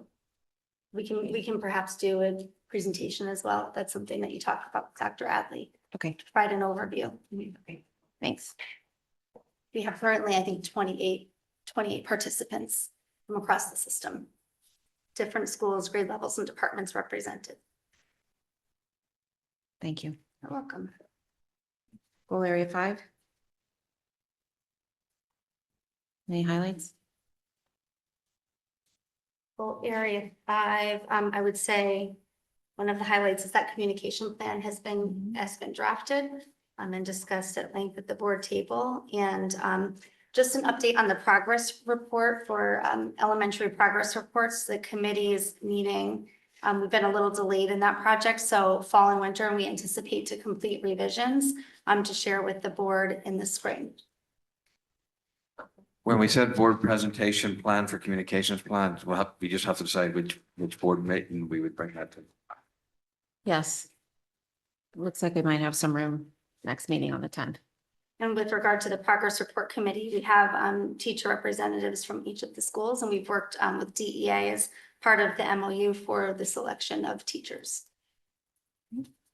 And just one clarifying question, just the need to revise the progress reports and grading. Can you just give a high level overview of why this is being changed? Sure. So we wanted to take a look at better alignment to the standards, and actually one of the things that we'll have to do after even if we present revised progress reports, for example, in the spring of 2025, once we have our revised programming for literacy instruction, we'll want to make sure that there's alignment there. And sometimes, you'll hear me talk about when you make a shift in curriculum or instruction, you're simultaneously making a shift in assessment. That would also be how we're reporting out for student progress. So anytime you make a shift in one of those portions of the triangle, curriculum, instruction, or assessment, you need to consider the other points. Is this mainly focused on elementary because of the K-3 literacy effort, or is it K-12? It's elementary, but not only focused on not only K-3 literacy, but it is an elementary. Mostly elementary. Okay, thank you. There will obviously be a heavy focus on literacy in light of the recent legislation in science of reading. Marge can just fill you in contractually about it too. Right. This was also a subject in the last negotiations, and although it's not a mandatory subject of bargaining, there is an MOU that said that it's a concern of the teachers to make the progress reports clear, especially at the elementary level. So we agreed to convene a committee as part of negotiation. Okay.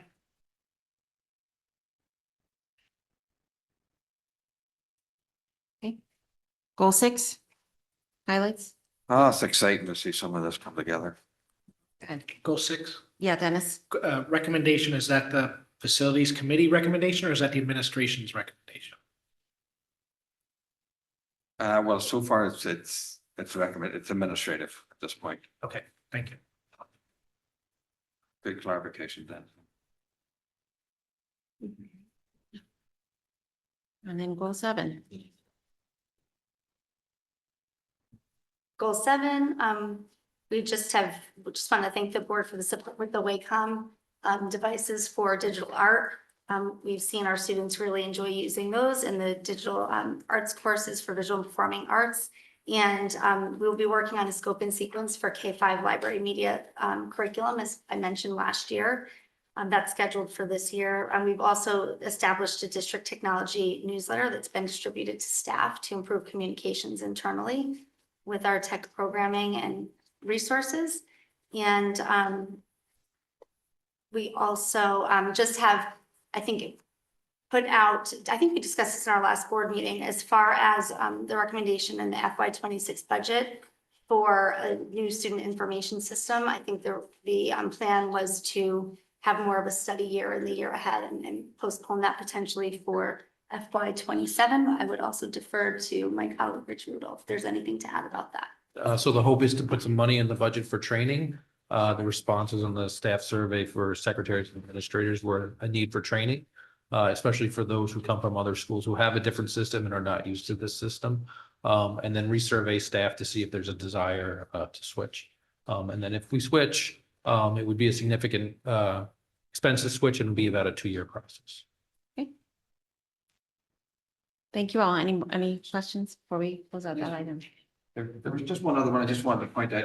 If I, okay, I don't know if Amy did say it or not. If you did, forgive me. I must have taken a moment. On number 1B, there's a progress chart link there, right, for the completion of the curriculum. So if you want to see what percentage of the curriculum is complete in any given category, discipline, it's linked there, and it should pop up. Oh, great. The various stages and where they are, and you know, you'll notice some there that are in better state than others, but it's all there. I can't believe I forgot because this is one of the things that we talked at length about. I would also point out that you can expect as board members that I'll be coming back frequently, at least quarterly, with updates on this chart. Because one of the things that we're trying to do is ensure that curriculum projects happen throughout the year. Because I don't think it's best practice to write curriculum primarily in the summer without sufficient time to review the artifacts that are coming in and to progress monitor the quality of the curriculum documents.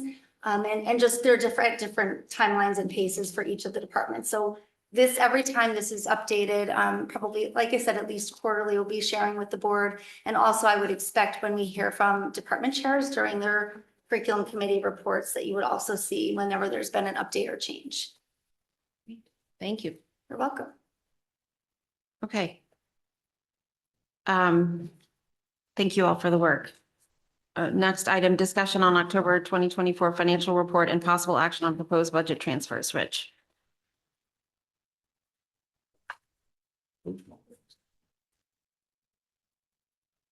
So this is the financial report through October. We are forecasting a slight deficit of $7,749, with the general education RC is a positive 140,000, and the special education RC is a deficit of 148,000.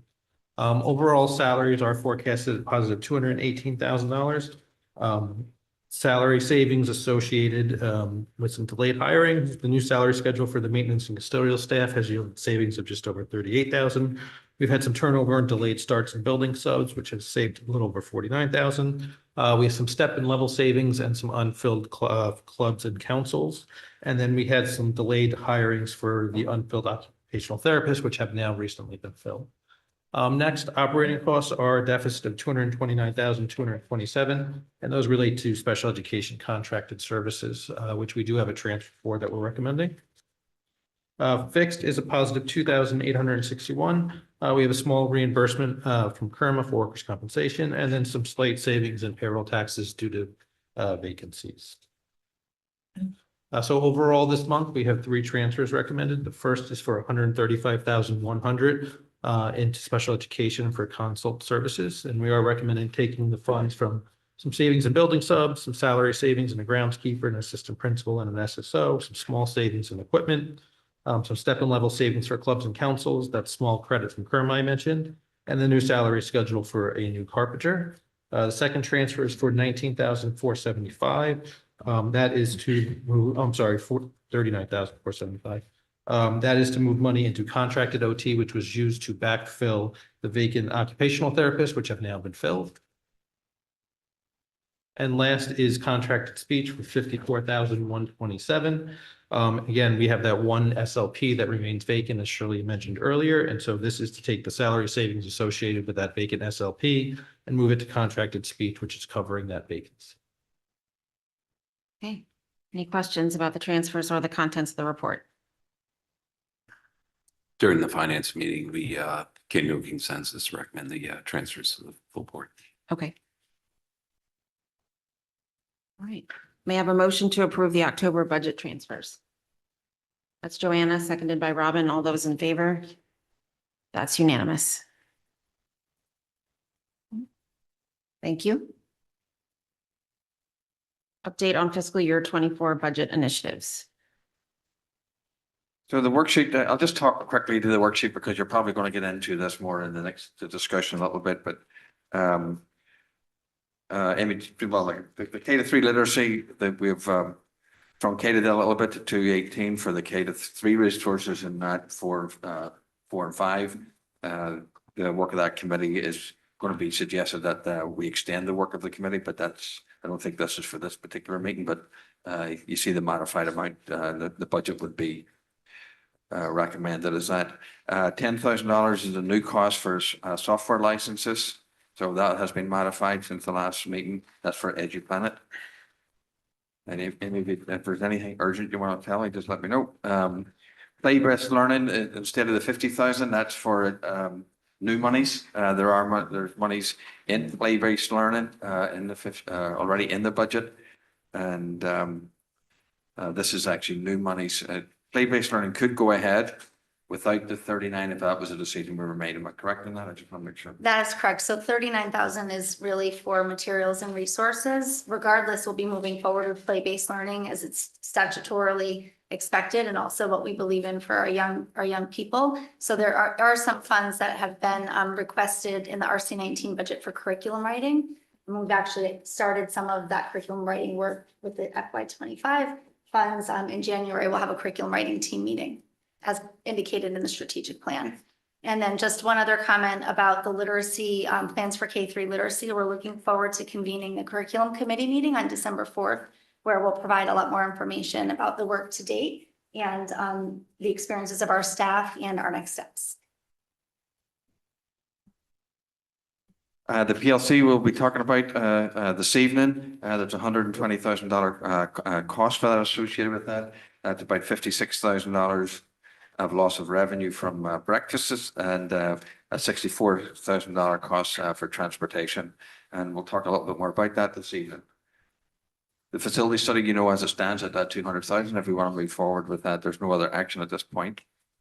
The website design, they conducted a staff focus group around the website. The parent focus group is scheduled for December 2nd. There's also, that will be a parent focus group for both the website design and the student information system Aspen. Transition program we've just discussed, and we currently do not have a location for that. Student information system, again, the parent focus group is on the first day we come back from after the holiday. And Aspen, we're going to be looking at training involved in that. And if the district moves to Power School, it would be 300,000, but we're not planning to do that. The departmentalization suggestion was left behind a wee while ago. Team Talk are looking to seek 50%. That 107 has been reduced to 100. That's off today. And we're looking to seek at the most 50% of board funds and 50% of outside funds. That could be the opioid grant, that could be a community fund grant, a combination of the funds. So I'm looking for modifying that and trying to look for 50% of support from community funds, community organizations. And that's a quick walk for you, just to status. We have these on every meeting, so. Okay. Joanna. Just one question about the Team Talk. I thought that when Kids in Crisis first presented this, or maybe I read it in the newspaper article last year when we were talking about bringing it to middle school, they don't want to go into a school unless they have 3 years guaranteed. So if this is only, if we can't find the outside funding for 50%, where does that leave us with that? There is no guarantee with this. There's no guarantee made with any organization. So if we can't get, I'm advocating, or will advocate in the budget that the board considers paying 50% of this. But if we don't get the other 50%, then that wouldn't go forward, unless the board to change. Okay. The board has to decide to do something first to start with. But if we didn't have the additional funds, they could decide to fund it or not. And will the board get a presentation about how it's going so far, first 3 months of school? Well, I think people generally, I don't know there was a Team Talk presentation, but then I don't think so in the actual schedule. It'll come probably as part of the just a budget presentation. I think people understand it's been at the high school to some degree. We would talk about the data and the success or other ways of it during the budget process. You can look at the timing of Yeah, I that. think you look at the timing of it. Other questions on the initiatives? Katie? Sorry, just scrolling back up.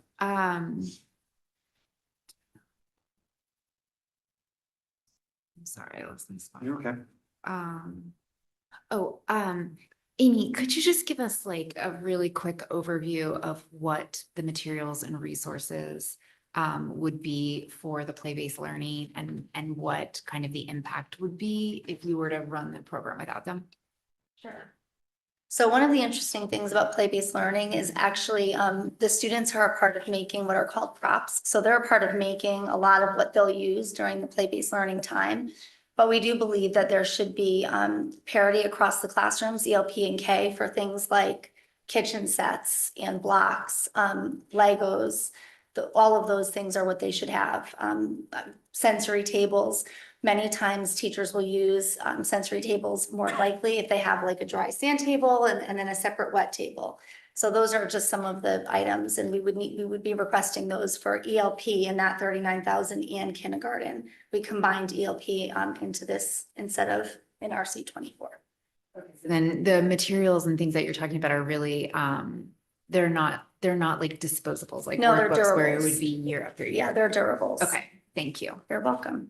Robin? Just one, is it possible that, I know parents are always donating things like those. And, is that a possibility, you know, if there is not the funding in this for the Legos or kitchen sets or things like that, or PTOs who are always looking for ways that they can help to spend the money that they are raising? It seems like it might be an opportunity potentially, and just a question. Sure. There's specific things that you really need. Sure, I'm sure we've been very lucky and fortunate for not only the support of the board and these types of learning experiences for our kids, but also I was looking for Crystal. She's not here, but Joanna certainly is. I'm sure it's something that we can discuss with our CDSP representatives. We do meet with them monthly. And we can also think about phasing in, right, the priority items and build it over time. But they are durable items. They're not things that would need to be replaced year over year. Okay. And I think the most important thing is we want to ensure parity across all of the, 8 or 9 ELP classrooms and across the kindergarten classrooms throughout the district. Go ahead. No, that's okay. Okay, other questions on the initiatives? Okay, PLC. So this is the opportunity just to talk about what this professional learning proposal is all about. I will say that given the challenges of the core of the budget and where we're standing with facing some of the challenges, there are probably limited new things in the budget per se, right? That being said, this is one of the highest, if not the top priority, to support the professional learning of the staff. That's outlined also in a couple of places. It's outlined in the strategic plan. It's outlined in the NASC recommendations, the tri-state recommendations. Just a couple of things about it. Our schools must be places where adults learn as well as the students. In fact, they need to literally learn side by side. So we have to, in my opinion, they have to support the professional learning of our staff. When you look at the timing of the State Department of Education, the number of hours that they allocate, like 18 hours you got to allocate. What they have for mandates, it doesn't even cover that. It forces school districts to make decisions about, okay, well, we won't have professional development this, we'll have professional development in this because we've only got so much time.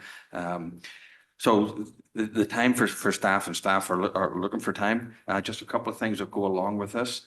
I do think this is a good recruitment and retention proposal.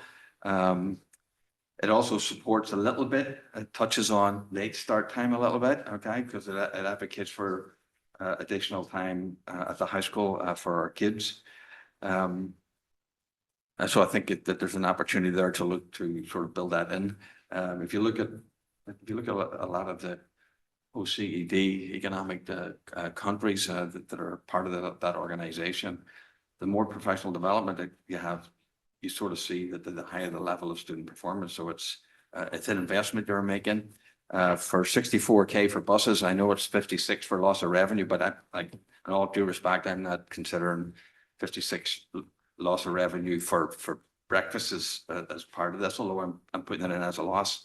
To me, it's a small investment for a high rate of return. But that being said, there's logistics with it. There's considerations of it, and I'll let Amy just do a quick walkthrough for you. Great. Some of the things that we'll talk about tonight are the rationale, the process that we've engaged.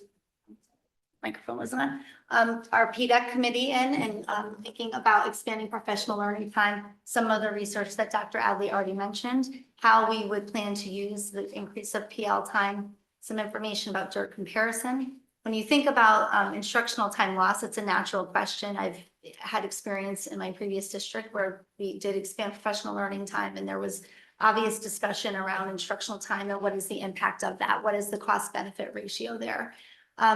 As Dr. Adley mentioned, supports later start times. We've prepared a draft calendar. I want to emphasize this is a very drafty calendar. We certainly know it has not been approved by the board. We would also, although we've discussed this with several groups, we would want to have more thought put into that. And then the budget implication.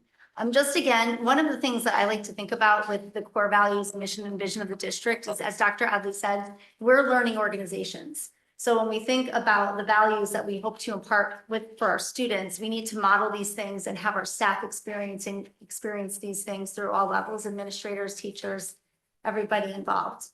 Dr. Adley mentioned a little bit about why this investment, and it goes without saying that the first reason would be student learning outcomes.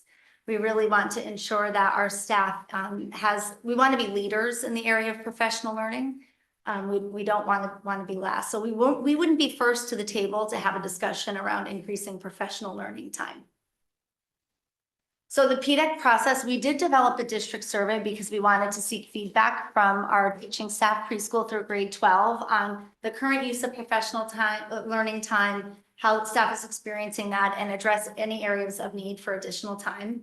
The PDEC committee, which again has representatives from across the district, all schools, levels, and departments represented. A small subgroup analyzed the survey feedback. I want to also note that Marge Sion and Barry Palmer are co-facilitators of this work. I did see that Barry was logged on at least before, and certainly Marge, if you have anything to add, please at any point jump in. We did also want to see what is the professional learning time that other districts are committing to, and it most certainly is a commitment, the professional learning time. And then we looked at the survey responses to develop considerations for increased time for not only PLCs, the budget initiative document I know refers to PLCs. I think it's important that we look at this as an overall initiative for professional learning. PLC is one type of professional learning experience that sometimes is overrun through other competing priorities. So if we want to think about keeping our PLC time really pure and intended for the staff as it's meant to, teacher directed, this is something that we would need additional time to support. So what does the research say?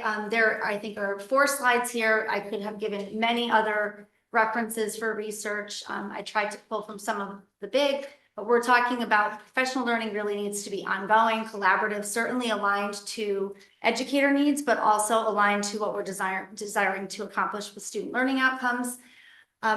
John Hattie has done all kinds of work on the effect size of different strategies and different approaches in public school education. And what he notes is that there's an effect size of 0.6, which is actually a very large effect size. Professional learning is a significant predictor of student learning outcomes.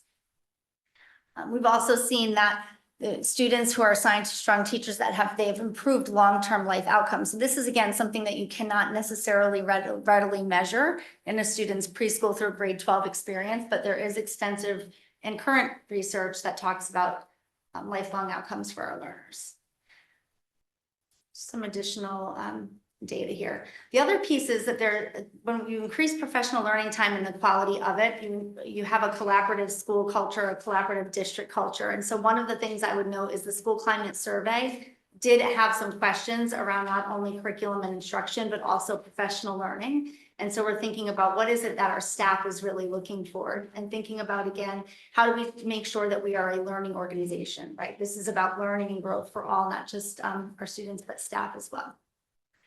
Dr. Adley already mentioned some of the international data, and it shouldn't be a surprise that the countries that maybe are outperforming the United States of America on national assessments like the PISA, are also those communities, national communities that have a different model for professional learning, increased time, and also probably models that have more teacher autonomy and more time dedicated to peer-based learning.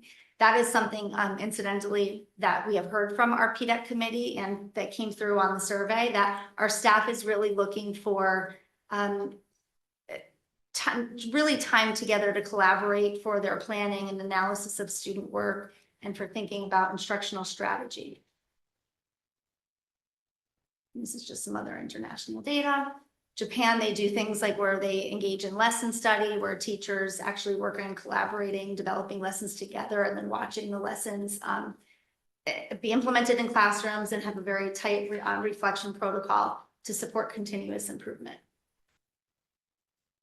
The other thing, just one other thing to note is PD cycles. So sometimes when we have professional learning in districts, we might have a professional learning day in January and then not again until February and then not again until, you know, the end of the year or August, really, of school opening. That doesn't create a lot of opportunity for continuity. One of the things we would like to see is that there's professional learning that happens for the adult learners in the organization, and then there's that immediate opportunity to apply. So that's something that we would be looking to encourage. How would we use our time? Again, for increased teacher collaboration. One of the things that we want to make sure that we're focusing on also is the regular analysis of student data, but also so what are we going to do about the student data? What is the collaborative decision making about how to improve practice toward student learning outcomes? So this is just a sampling of some of the Connecticut districts, some local and some a little bit further away. We didn't provide the level of detail around PLCs. We really tried to focus on the full day release time and the early release time. And you can see there's quite a range for the districts, but it is not uncommon to offer, again, early release time. For example, Wilton has 13 early release days that they report. What does the research say about the loss of instructional time? And this is something, again, that in this consideration, we would need to talk about and determine how we would be monitoring use of time and how we're managing to still accomplish what we need to in our classrooms, elementary, middle, and high school. There is, again, long-term national research that talks about long-term gains for students. For example, in that one meta-analysis that's the first referenced, a 21 percentile point gain on student achievement when the adult learners have more time to focus on their craft and practice. And this is, again, it's not just about time, it's really an investment. Sometimes you see the benefit of your investment immediate, and sometimes it's more of a delayed realization. So we do have to report annually to the Connecticut State Department of Education through this ED 165 report. We have to ensure that we have 180 days of instruction and 900 hours, and that's reported by school. So I've just provided an example here of 22-23, and you can see that elementary, middle, and high, we are, of course, at the 180 days, and we exceed the number of hours that are required. So even with the proposal that, again, is just one draft proposal for consideration, we would still be well above the number of required hours in the State Department of Education. So what might this look like? We've talked with PDEC, we've talked with our K-3 Literacy Steering Committee, we've talked with many different groups, of course, our administrative team, and different groups throughout the district of what would they like to see, what would be helpful in the way of professional learning model. So one of the recommendations could be that we could maybe consider continuing the 6 full professional days we have. Remember, we do have one additional day that's a full teacher work day, and perhaps adding 5 2-hour early release days, ELP through grade 12. These are, again, examples of days where they might work well. We would, again, want to have a more thoughtful discussion within the district and, of course, at the board table. But the idea here is that these are days that we think would be least impactful for families, and also days that would allow us to have continuity of when we offer professional learning direct application. You would note here that we've not suggested a January day because we already have a full day in January, same with February. We were also thinking that we might benefit from having additional 8 days of PLC time at the high school. They currently have 10 days, 10 2-hour delayed openings. So we would consider, and I know Mrs. Dunn has also advocated strongly for additional PL days on top of the 10. This is a draft calendar. It's hard to read here, but I know it was in your packet as an attachment. So it might be easier to view online or certainly on a printed copy. But this is just what that could potentially look like if we were to add those dates. Can I just talk to that real quickly? The yellows with the cross through them are sort of like half days. Again, we're not going to be fixated on any one particular day, and it could be done better or otherwise. You'll notice that the PLC days at the high school has gone to Monday at the recommendation of the high school. A Monday being that they can do the cycle of the learning and then implement it right away, as opposed to Friday, the teachers working and then not being able to implement it like till next week. So that was the thought behind that. I didn't note the additional ones. I just put 2 green ones each month equal to the 18. So half of them are already there and half of them are new. And then the yellow with the line through them are the potential early release dates. So we've already talked a little bit about the budget implication here. For 120,000 is the transportation, but some of that is the food sales. Again, there were already funds that are, of course, written year over year as requested in the budget for curriculum writing and professional learning. So those funds would be tied to this. We'd be able to advance that work in maybe a different way. It's one of my favorite researchers in education, Michael Fullen, what he's saying about when teachers feel supported. So again, one of the things that we would like to do is, if approved, we would want to work very closely with PDEC, which is our Professional Development Evaluation Committee, to decide what would this time look like so that it's ensured to best meet the needs of our staff. And we did also provide a glossary here. So if I And we could- didn't talk about that, by the way, ahead of time. We did that separately. If I could just add just a wee thing to the end of this. So there's the big umbrella of professional learning. We do PLCs in the district, and we would have to do certain amount of that with more fidelity. But that being said, we can accomplish.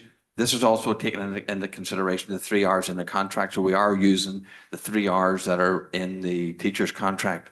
So we can satisfactorily do the PLCs at the elementary school during the day, at different times during the day that we can do that. We can also do it at the middle school. We can't do it at the high school. It's not possible to implement it at the high school schedule wise or otherwise. So that's why the high school gets the extra 8 days. So as far as the elementary schools are concerned and the middle schools, they would be looking at the half days. I will say this, my general sense of talking to the core review team, talking to department heads, administrators, teachers in the Leadership Academy, and you also had PDAC. My sense is that, and I don't want to speak for Mrs. Dunn or the high school people, but I'm going to. My sense is from there that, yes, but we can't have you guys pushing in and doing this, like, sort of like just pushing in your own agenda with this. I'm happy with some defined autonomy as long as we agree on it. I think there'll be plenty of reason to agree on it's about kids, curriculum instruction, assessment, and intervention for kids in that cycle.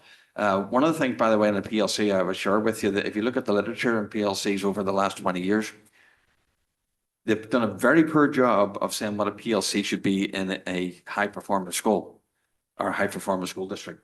I'm quite happy to sit down and actually literally define that by giving some of the staff at the high school their autonomy. We can't be saying, giving them the time and then just hijacking the time on them. Anyway, I'll just leave that just for a wee bit of context. Dave. Thank you, Amy. Again, Alan, picking up where you left off on teacher autonomy, that's the Finland slide. We have references to teacher professionalism. Amy, if you would, think about teacher professionalism, teacher autonomy, setting them free to do their best work and collaborate and work together versus we have EduPlan and we're standardizing things. We're getting curriculum nailed down. We're trying to really get everything the same across everything. Maybe there's a discrepancy, not right now, like come back to some writing or something later, but just like, is there a conflict there? Am I seeing this wrong? Would love your insight on it. Thank you. Sure, quickly. So just really quickly, curriculum, there should not be variance. in the sense of we need to be tightly aligned to the standards. However, we do want to ensure that there's teacher autonomy to some degree and being really responsive to the kids in front of them in their classrooms. So something that would be really helpful is thinking about providing professional learning on high quality instructional practices. So that kind of shows they're aligned, but there isn't a conflict of interest. I guess not a conflict, but let's say there's autonomy and they work and they're creative and they have this great thing, like how do you propagate it back up through the system versus what's being pushed down? So again, probably not for tonight, but just helpful. Thank you. Okay. Katie? A couple of broad thoughts. I'm curious about the plan for the additional days. If we don't know yet what would be happening on those days, if that's still to be developed, I'm wondering what's driving us to say that we need more days. And I would also say, looking at the breakdown, there was a lot of good information in here. So I appreciate the charts and the comparisons that are in there. And it does look like we already have a lot compared to most of our peers. And I'm curious about the impact on the community and specifically parents. 18 PLC days is a lot. And when I look at that calendar, that's a lot. And I know, it is interesting when we talk about the impact on students, the impact on families. I find PLC days to be like very impactful to my day, and not in a great way. I will say that when I'm driving my kids to school, they actually talk to me in the car versus days when they don't. But I think that, for that to be effective, that's more of the long-term start time. So I don't think that one Monday sleeping in is going to solve that problem.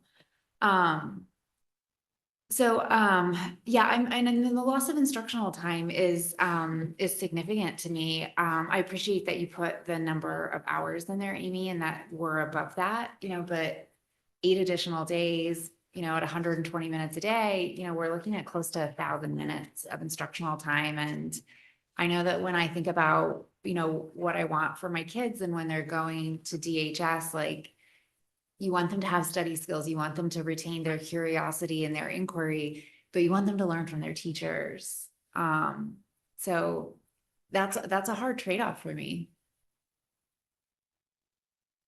Okay, thank you. Robin. And I share some of the same thoughts that Katie has, just in terms of the comparison to the DIRG, for instance. We have something similar, it seems, to Wilton, but we're higher than all of the other districts in terms of the existing number of PLC days and hours that we have. And so if we were going to then add on to that 8 additional PLCs for the high school to get a total of 18, the numbers just don't, it's not intuitive to me why we would need that when our DIRG currently seems to have, like, we have more than what they have. And I know it's apples and oranges a little bit, but I was just looking at 6 full professional learning days and then the 10 PLCs at DHS, which kind of compare to early release days. But if you look at it in terms of the number of hours and days, we, I think, are only really comparative to Wilton, and we have higher than all of the other districts. And so that's just a question. I also share concern about the instructional time, and I understand you're right. If you have really effective teachers who are excellent at how they teach and instruct, that does have a significant impact on students. But with the loss of all those minutes and 8 additional PLCs at the high school, I'm a little concerned because I think some of the instruction and inconsistency, we're not necessarily teaching as well as we could in all of the classes. And I know maybe you're trying to address that by having this, but it's just a concern I have. And then also that potentially more important is if you're going to add the additional PLCs, who is going to come up with the content and run the PLCs? Are those going to be teachers or teacher leaders? Are they going to require extra pay in order to do that? And what is the time taken away for them to actually plan and effectively create high strategy, like, high import material on a biweekly basis.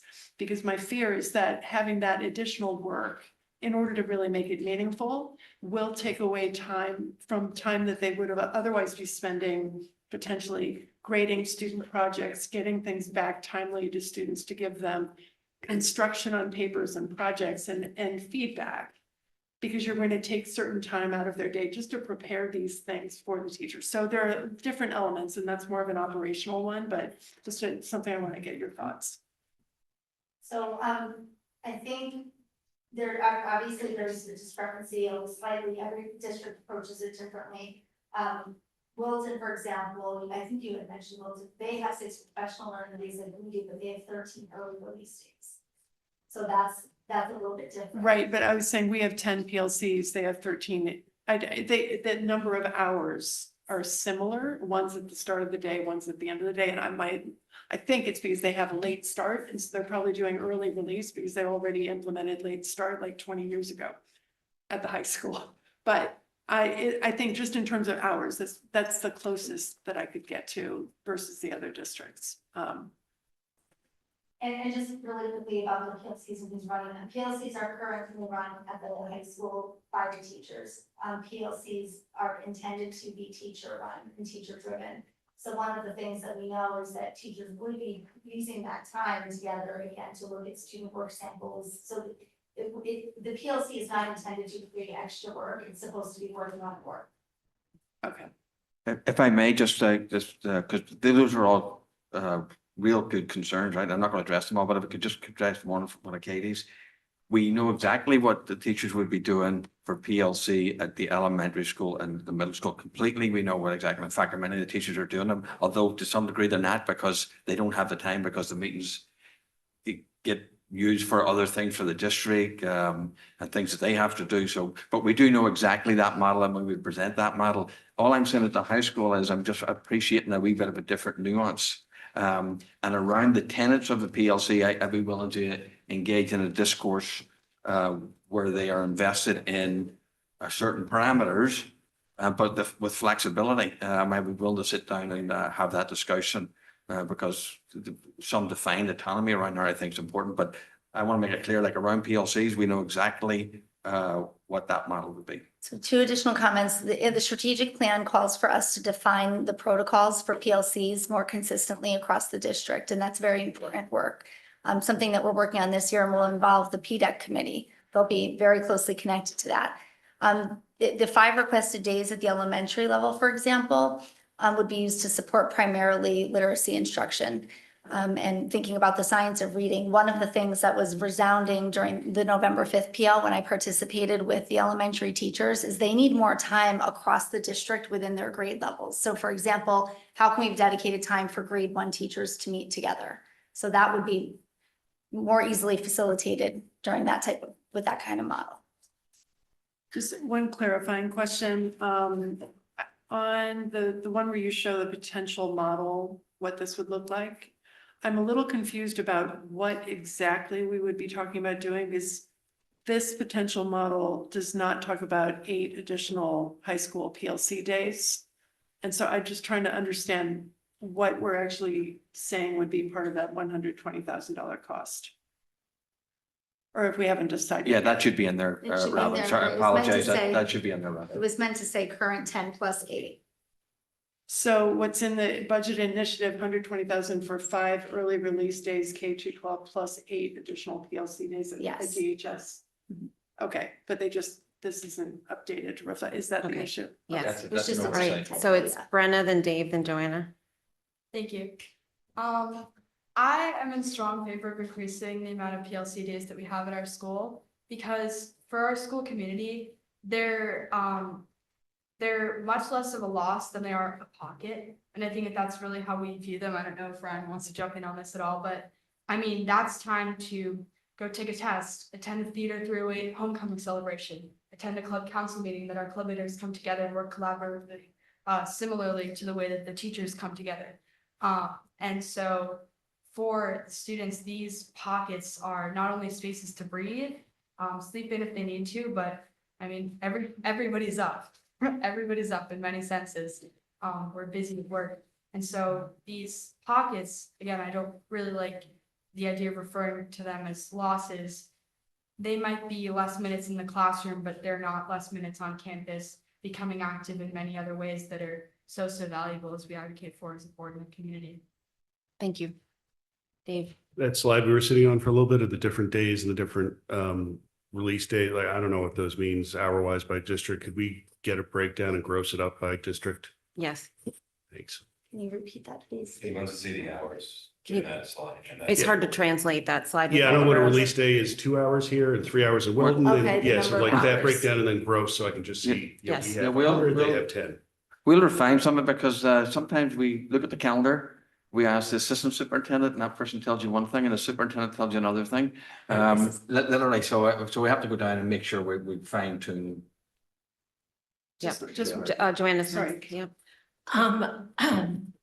Thank you for what you said about the potential loss of instructional time. What I'm really wondering is what, if we could see some data on what we have now. What happens right now in PLCs? How much time is lost or gained? I feel like we're talking about something as if we don't have anything, but we do have things in place. We're not starting from zero. So I would really like to understand exactly what we already have before we talk about a potential high cost where we're also not to skip ahead, but we're talking about really serious matters in the very next item on the agenda. So to ask us to put something in such a high cost without understanding what we already have and how is that working or not working is really hard for me. So, yeah, I think some greater definition around what a PLC is would be helpful. And what they're used for at the different levels. I agree with that. Who's next? Ryan, then Robin. Yeah, I was just wondering, is there a certain minimum that is needed for PLC days per month? Because I see there's about 2 every month, 2 to 3. Is it possible that those days could be merged together to sort of create like a day off and create an environment for students where rather than splitting like 2 lessons in 2 different half days, they rather have 1 full day to get the full curriculum that they're seeking to get? So, Rana, and that's a great question. Part of the reason that it's separated like that because the teachers have to do a teaching cycle through the process, so they can't all just do it at the one. If they did it for like September, the first week, and didn't touch it again until October, too much time has gone by. They haven't come back. They haven't done interventions with students, so they have to complete the cycle. But it's a great question. Thank you. And we also have to have 180 school days. Yeah. Robin. Just a financial question. So initially this initiative had the 219,000 to 500,000, but now is the cost, it's at 120,000? Yeah, we changed how many days, reduced the days. Okay, but the 120 is what we're Yeah. looking at right now. Okay, thank you. All right. So an intro to a possible PLC initiative. Thank you. We certainly cannot follow up. And there are follow-up items from today. Okay. All right. Thank you all. We'll move on to the update on the what are we on? Discussion of fiscal year 26 budget planning documents and Board of Education guidance to the superintendent. I spoke at length at the start of the meeting about the budget process. The goal of this discussion is to provide quantitative and qualitative guidance for administration for their budget development this evening. I will emphasize the Board of Education remains committed to providing the best possible education for our students and shares the community's desire to prioritize student needs and programming. To ensure the long-term health of our district, we must carefully review all options and make informed choices. This process involves balancing competing priorities and making difficult decisions. While we're working to provide a starting point that takes into account Board of Finance tax strategy, and thank you, Jim, for being here this evening, this is still the beginning. Developing and adjusting a budget will still be an ongoing process with careful planning, flexibility, and a commitment to balancing priorities. Okay. Rich is going to walk us through the documents briefly. We'll take any questions and then we'll discuss the actual guidance. This discussion should be fairly high level, not evaluative as our last PLC discussion was, for example. Go ahead, Rich. So just to start with the document that was left on everybody's desk, it does show the last 10 years of increases for the Board of Education budget. The high was actually this current fiscal year at 4.73. The low was in fiscal year 20 at just over 2%, and the average was 3.12. If we move to the pro forma, which we've talked about in the past, it was briefly mentioned that the current board expenditures rolling over essentially what we're doing this year into next year's at 5.9. If we look at the two mandates, the K-3 reading program and play-based learning, gets you to about 6.11. And then all the initiatives that we've talked about, whether it be the facility condition survey, Teen Talk, EduPlanet, the website, PLCs that we just heard about in the transition program. If you were to do all of those, you're getting to about 7.19%. We did include a sensitivity analysis in the packet, ranging anywhere from 3% to 4.75%. 4.75 was picked as it's essentially the budget you received in the current fiscal year. And then 3 was the low end guidance by the Board of Finance. And then on the chart, you can see what reductions would have to be made from the pro forma to the pro forma with mandates, and then the pro forma if you were to do all the initiatives. And obviously the more initiatives you do, the higher it is. So those reductions could be anywhere between 3.4 million to 5 million. On the low end at 3%, and on the high end at 4.75%, 1.4 million to 2.9 million. We did include 6 years of actuals broken into different categories.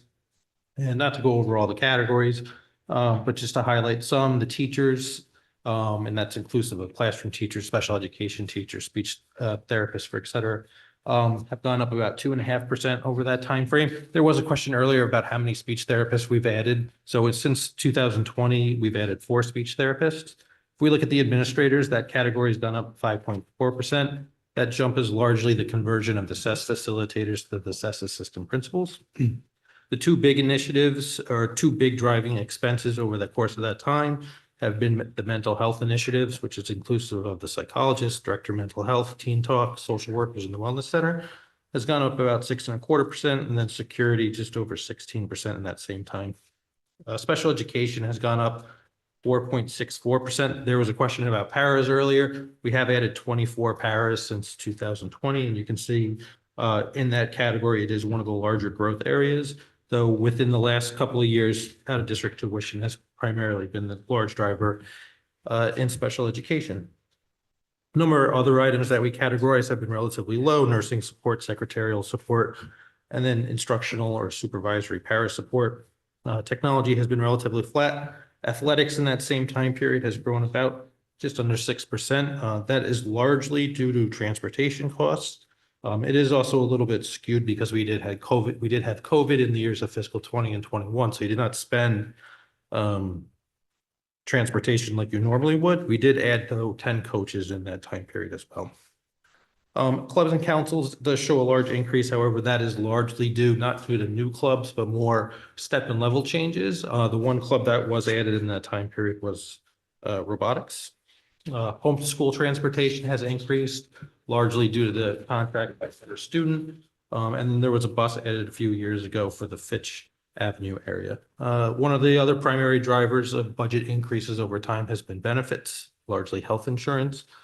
We are seeing a large health insurance increase of about 12% for next year.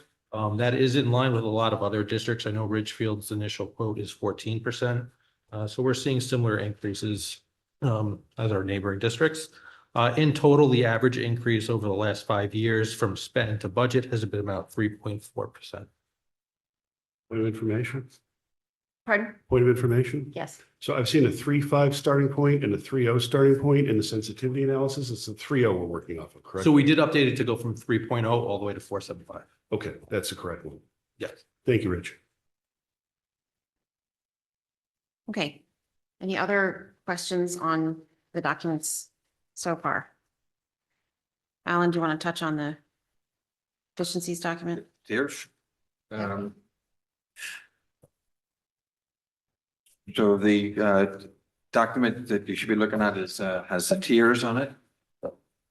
So it's tier 1, tier 2, tier 3.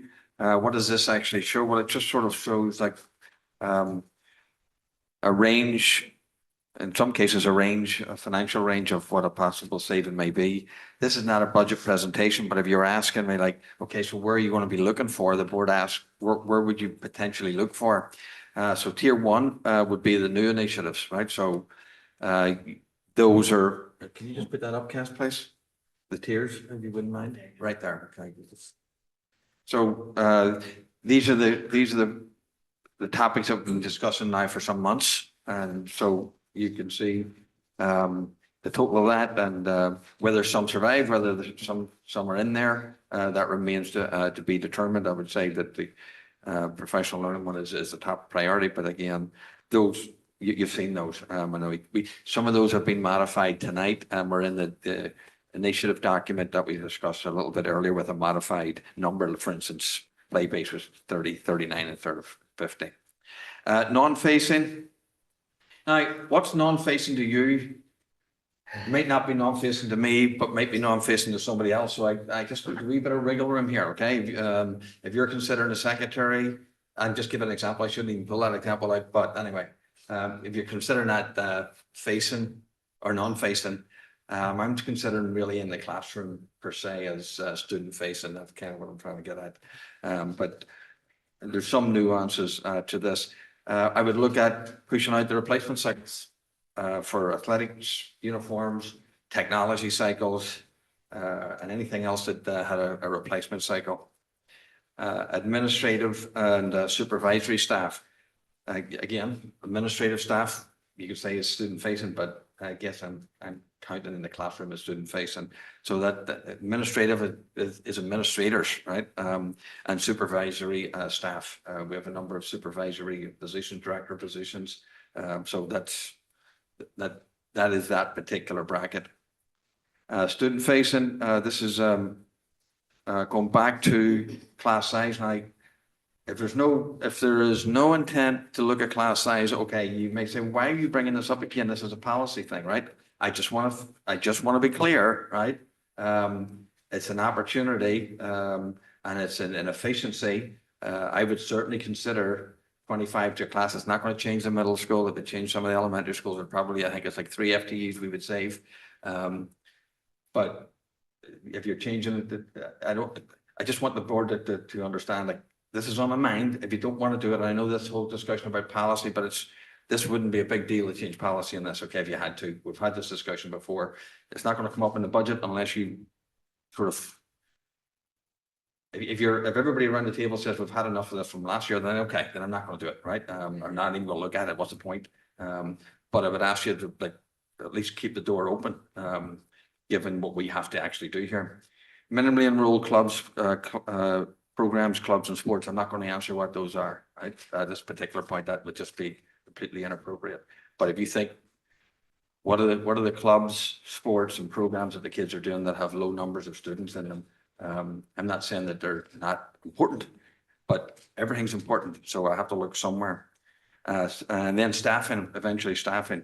We can do the attrition. We still have to finish off a couple of teachers in terms of that attrition, and then certified and non-certified staff. I'm not going to begin to talk about who they are. That would be totally inappropriate, and it's not the budget time period. So those are the tiers. I could fluctuate between tier 1 and tier 2. It's not like, okay, I'm going to do all of tier 1 first and then go to tier, and that's not what I would do. I would certainly be selective over these particular tiers. So that's the best that our team can do to give a wee bit of a sense to the board of some sense of how we might approach this. Okay, great. That's helpful. Go ahead, Joanna.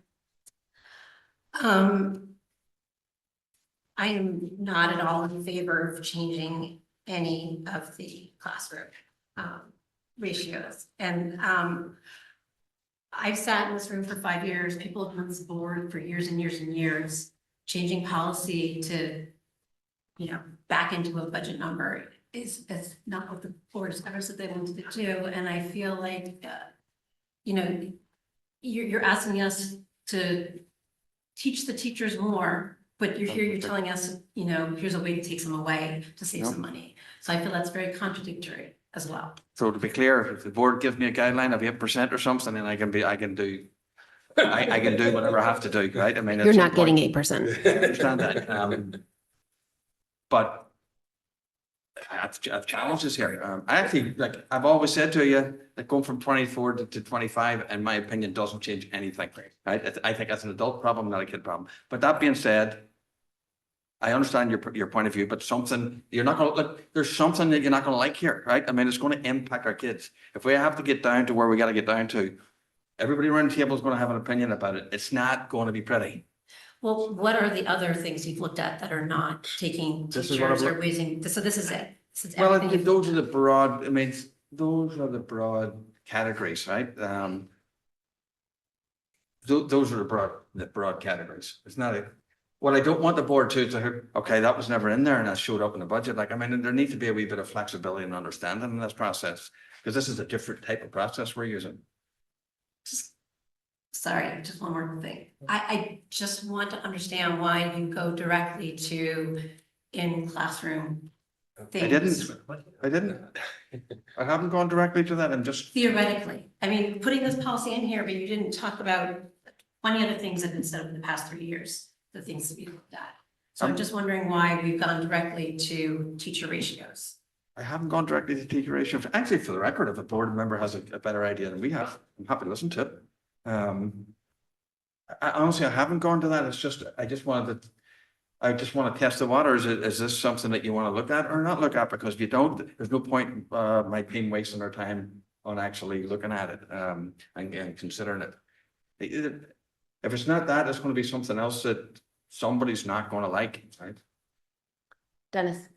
Yeah, so I think we're at this point where people aren't gonna like whatever you put up, right? So someone's gonna like it, someone's not gonna like it. I will say, I think, and I'm trying to reference my memory, is the Board of Education changed this class policy the year maybe Jill joined the board, or the year before I did, so 7 years ago.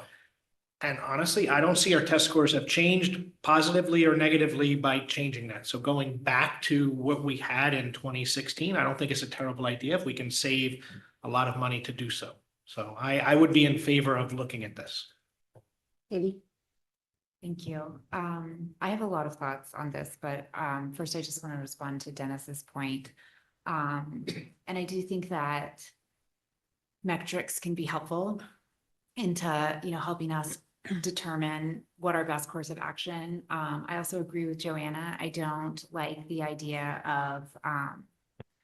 of sort of backing into a policy to back into a budget number. All of that is counterintuitive to how, I would like to see us be looking to meet our student needs. So from a big picture standpoint, we have a couple of overall drivers to this budget that I think that we're all aware of, right? We know that healthcare is a major component of this. And Rich has said in the past that it's cyclical, right? That oftentimes we'll see high times for a couple of years. So since we're in that right now, we're facing budget constraints and we have to have these difficult conversations. So some of these initiatives, Alan, that you're bringing forth, and, I love your, kind of like dreaming of the ideal situation. I do think that some of those things are going to have to wait for those times when we are at the other end of the cyclical component of that. Special education is another large driver of our budget, and special education costs what it costs because we need to meet our students' needs, and I will always advocate for them. However, what we had in 2016 in terms of class sizes, to your point, Dennis, and what we might be looking at, it's really, really hard for me to think how we might be increasing classroom sizes, and especially at the elementary level. It's really hard for me to think that that's not going to exacerbate our number of kids that are going to need additional support services. And I fear that, we talked about this before, I fear for some of the unintended consequences of some of these things. We have, very young children who will likely be learning to read through a new program, in a curriculum that's currently being thought of and developed by their amazing teachers, right? So how are we going to ask those teachers to squeeze in a few extra kids, especially those early kids that we don't really know so much about academically and we're finding out about. I worry that we're going to create other pockets there. So I don't have a good feeling about that. I think that there are a couple other things that we have talked about off and on for a few years as well. These are the things that I would like to be talking about in terms of what do we as a district want to do? What do we as a district think is best for our students, our community overall? And then figure out the money on it too and think about those efficiencies. So for example, department chairs, and I hate to say it, but have come up every budget season back and forth. And last year we added another layer of administration that, you know, maybe undercut their position a little bit. And I wonder if, you know, having a conversation about the administrative structure outside of the budget season would help us better know so that we're not coming in throwing spaghetti here. Another thing that, you know, we've talked about, and this is even harder to talk about than the department chairs that come up every year. But we've added departments to our annual budgets as well. And I think that sometimes when we add things as a one-off, it's really easy to get excited about a program. And then it becomes an annual cost that makes our percentages rise and rise year after year. And I think we have to look back to those, you know, to Joanna's point about that long list of things. Security is one of those things that is showing on, you know, Rich's list at 100% increase. And I want to say very clearly that the safety of our students and staff is paramount. And we are really fortunate to live in a town that enjoys a wonderful partnership with our local police department. And the community has shown support for this increase of security at the elementary level. But the financial requirements to support that program do not seem tenable anymore under the current budget constraints that we're experiencing. And I wonder if it might be time to renew our partnership with the town, just as the town owns the public school buildings. So perhaps could the town oversee the security of those buildings? And perhaps that might align our interests a little bit easier from both a financial and from an operational standpoint, and that Darien Public Schools could focus, you know, on the business of educating schools, and Darien Police Department, you know, could focus on the business of protecting its citizens. I think that might be an opportunity. Okay. John. So I think we're already getting down wormholes, and this was supposed to be a discussion on guidance, and we are now facing some fiscal constraints, which I'm very thankful to the Board of Finance that started the process and gave a very transparent and collaborative type discussion at its last meeting. And during that last meeting, they set 3 to 4% guidance. And when you work through that math, as done in Rich's work on the sensitivity analysis, as we discussed at our Board of Finance meeting to get, the Finance Committee meeting, to get to the tie end of that range, we have to find $2.5 million off of the pro formas while meeting any new mandates. That does not include any new initiatives.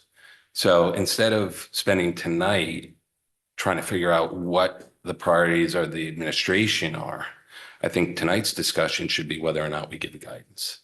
And given the discord that last year's process took us, and the amount of work and needless work it took this administration and the central office, and the discord in the community and amongst our staff, I would say we stay away from the prioritization exercise tonight. We ask the administration to tier certain elements. And again, none of us are going to like this. There is no easy answer. Again, I said it. We got rid of budget control. We did the Y contract. We have basically turned over every rock to find a honeypot, as I called it. There are no more honeypots left. So everything we are looking at, no one wants to do. But as a town's fiscal authority, they have determined a tax policy that has been within 3 to 4%. So I think this board should act responsibly, listen to its fiscal authority, and give some guidance to this administrative, both qualitative and quantitative, to come in near the range in which the Board of Finance has dictated. That does not mean we cannot advocate during our budget process for some of these new initiatives, some of the spending. But to sit here tonight and try to figure out this $2.5 million is not going to happen. So I would recommend this board give qualitative and quantitative guidance to the superintendent so he can take it back to the administration and they can do the best effort in terms of finding efficiencies to at least get down to that 4% number, or let's just call it in the vicinity of last year's 4.5%, which is 4.5% would be a $2 million reduction off the pro formas with the mandated from the state. I agree with the strategy. I do think we want to keep it fairly high level and focus on quantitative. And I do agree administration. I think we certainly can throw priorities out there, though administration needs to be the one to prioritize. Dave, go ahead. Thanks. Just following up to the qualitative and quantitative, I'm just going to focus on the quantitative tonight. Rich, you gave us the spreadsheet on the past few years what the annual increases are. We get the 312. It looks like if we take out last year, we're trending around more like a 295. We're gonna get back on the 312. That gets us to a 305. So for me, with guidance from the Board of Finance of 4%, I would love to see us somewhere between 305 and 4% at the top end as per guidance. I don't want to have this delay other work that this board has to do through the year. So I can't see supporting any number above 4%. But I don't see that as backing into the number at all. I just see that as comedy between boards and a recognition of whose statutory authority is in play. And the Board of Finance, we need to follow their guidance because they do have the ultimate say. So let's do this efficiently. Let's work within their guidelines and let's move forward. I spoke to Greg and he had a similar strategy, which was that he recommended that we come in somewhere between the goalposts that the Board of Finance put forward. His feeling was that, and I agree with him, that the purpose of bringing forward guidance is not so that we can back into a number. It's so we can understand the implication of the number.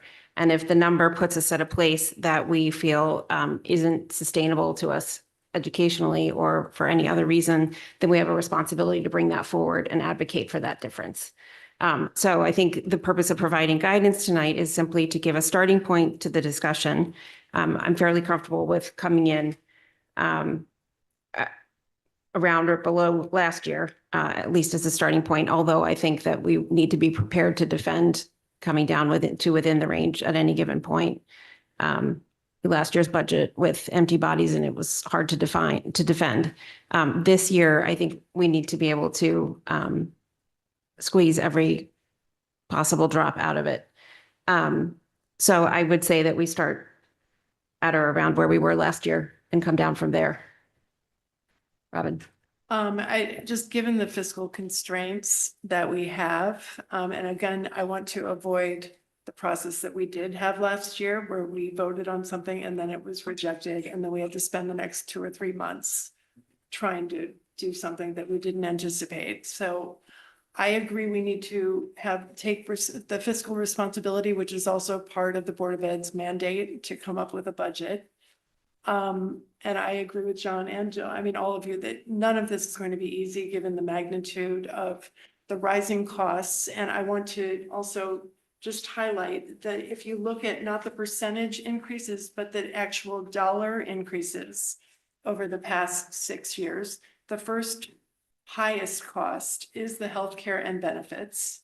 Secondly is teacher salaries. And third is special education. None of those really do we have significant control over given contractual obligations, healthcare and special education needs. And so none of these decisions are going to be easy.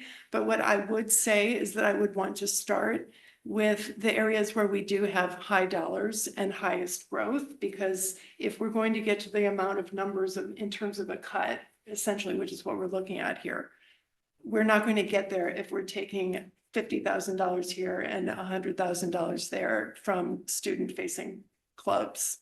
So unfortunately, I think we really do need to take a look at class size, and I don't want to take away from students. My biggest priority is students and making sure that they get the academic learning and support that they need, especially after COVID.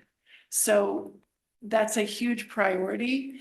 That being said, I have to think that there are things that we could do potentially more operationally effectively within large departments, or potentially we could look at insourcing more things as opposed to outsourcing. And again, that takes a lot of work to think about, and it might be an upfront cost.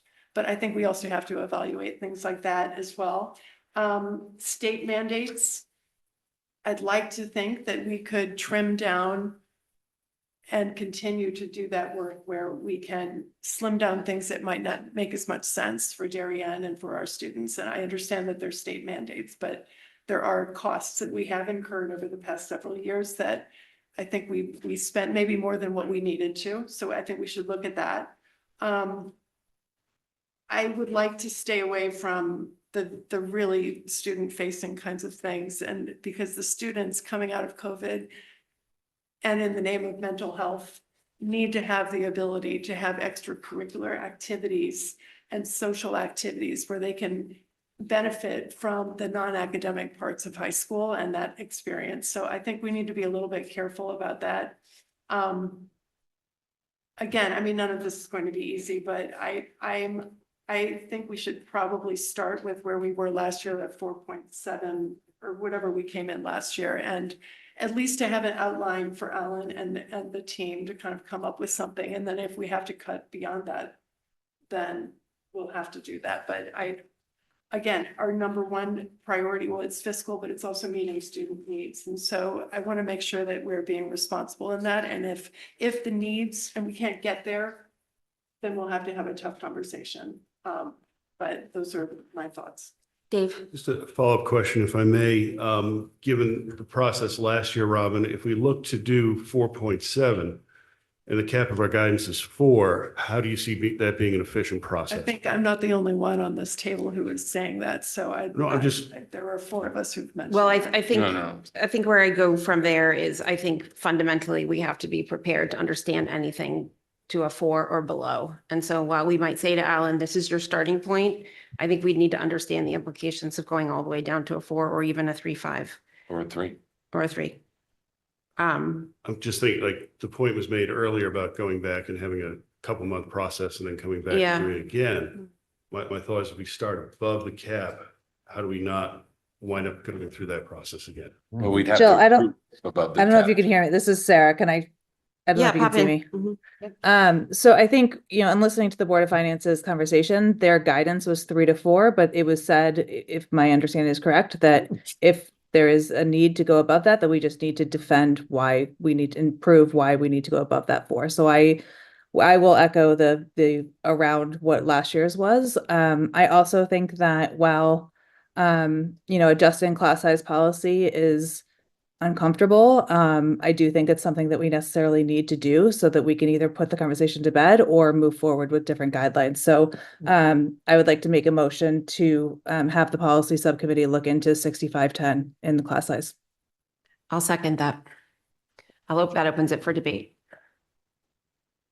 Can I just discuss what that means in terms of, like, because the policy committee is going to review it, are they going to bring a recommendation back or? Yes, they would need to bring a recommendation back. But it would be based on something you put together. I just process wise, that just seems. Okay, well, what do you want to say? That we're in discussion part, tell us. I just feel as if, like, if we're gonna look at it, I'd like to put it on the table. If there's it seems like it should be a board decision at this point, as opposed to going back there, given time-frames and so on and so forth. Okay. I mean, if it's increased by 1 student, well, we. You have that leeway in the policy already. I mean, to some degree I do, but I'm like, I'm being extra sensitive to, I don't want to dump that on the table and you go, oh, where'd that come from? The policy discussion didn't take place or all this, but I think that will hold up. Because we're also doing, like, we haven't even done the superintendent's budget process yet. We're in the middle of it, right? Just time-wise, I think. Okay. I mean, what you're asking a subset of the board to go and say, you want to do this or not, and then bring that back. Well, listen, we're having that discussion here. Like, I mean, you know what I mean? Okay. It just seems a wee bit unnecessary. Eventually, I'd be a necessary John? step, but Yeah. Why don't we let him prioritize, create a budget? And if we have to change policy around that, we will, but we don't even Okay. know. I mean, again, tonight's goal is to create guidance, not come up with the solutions. The solutions Okay. come later. And we will have to, you know, if we come up with a budget that's greater than the guidance, then we're gonna have to defend it pretty vehemently and then be prepared to go through the revision process. So I would caution how high the superintendent comes beyond the guidance that the Board of Finance has given, and pretty explicitly too. Okay, so there's a motion on the table, so we can let it fail, but I still have to call for a vote. So, and all in favor? Motion fails. Thank you. Okay. All right, so yes, Dave, go ahead. Just to ask on process, are we taking a sense of the meeting or vote for different numbers, or how did you proceed at this time? I think just a sense of the meeting, of where people want to come in. And I think similarly, sort of the guidance that I'm hearing more or less is at last year's or lower, with the understanding that the guidance was from 3 to 4. Although certain, at least the sweet spot was 3 to 4. So there's a need to defend anything from 3 up, or really anything. I think that was actually the bigger part of the guidance, was the entire process, which was that every tree needs to be shaken, and everything looked at. So I think we're hearing that initiatives, that really things have to be prioritized, and there may have to be trade-offs, and you know, you'll hold things flat where you can, and find efficiencies where you can. And if there's an area where you feel like there's growth is needed, if it can't be done with a trade-off, then we just have to defend it. So I think the number that I'm hearing is, like I said, last year's number or less. Katie? Thank you. I'm in agreement with that. I would just say that additional guidance that's more qualitative. I don't see us as in a position to be adding new initiatives. That being said, I think that the exceptions are the middle school teen talk, which is in process. That would not be implementing a new initiative. It would be removing a currently used resource. So I personally would exclude that one from the elimination list, as well as the facility study, because I think that I think that can come with some unintended consequences as well. Okay, thank you. Dave? I'm not quite sure of the consensus. I would just echo again, I think Greg's between the goalposts sounds like a nice place to come down. Maybe the most efficient long term, but we'll see how it develops. Okay. 4.75 to 5. I do feel like I heard a different conversation in that room at the Board of Finance meeting. They definitely gave us an outline of what to do, but I did feel like there is room for us to determine what is needed for students and defend it. Yes. So to start all the way down at 3, it's very hard. I don't feel like that's what they told us to do. Okay. Dennis? Yeah, I'm a believer in, or I believe that giving guidance at where we were last year, and then it's the 9 of us job to bring it down to where the Board of Finance has suggested we come in, or not. But that's to ask the superintendent to come in, then why are we sitting here? To me, that's part of our job as well. And I also have a question to Alan. Is this giving you the guidance you need if we come in at last year's number to do your work for the next month? well, if that's what the consensus is, right? I mean, if that's what the consensus is, yes, that's the guidance, and that's a work to bring what I think the district needs within that guidance. Okay. Okay. All right, you got it. Last year or less, Rich, you're on the case. You don't have to respond to that, other No, I than didn't hear. a What was it? Was it a fantastic. question? Was it a question? I said, no, it wasn't a question. I said, last year or less, Rich, you're on the case. All right. We have a lot of faith in you. Thank you all for the discussion. All right, follow-up action items. We talked about looking at the dashboard and the communication plan. Next meeting, we'll evaluate that against the agenda. We're taking a look at Teen Talk timing. For a future discussion, the timing of the SPED presentation. We're also looking at aspiring leaders. There's a couple of outstanding questions in each of the presentations. So I don't have all of those. There were some from the, I think. We'll watch it again. Okay, you guys will get that. Great. Okay. Anything else on the follow-up action items? Katie? I did get a little bit of feedback from a couple of members on the board handbook. So thank you for those of you that weighed in. If anybody else has comments, please still send them in. And then Marge, just wanted to see if you had any guidance for us in concerning next steps on the legal aid.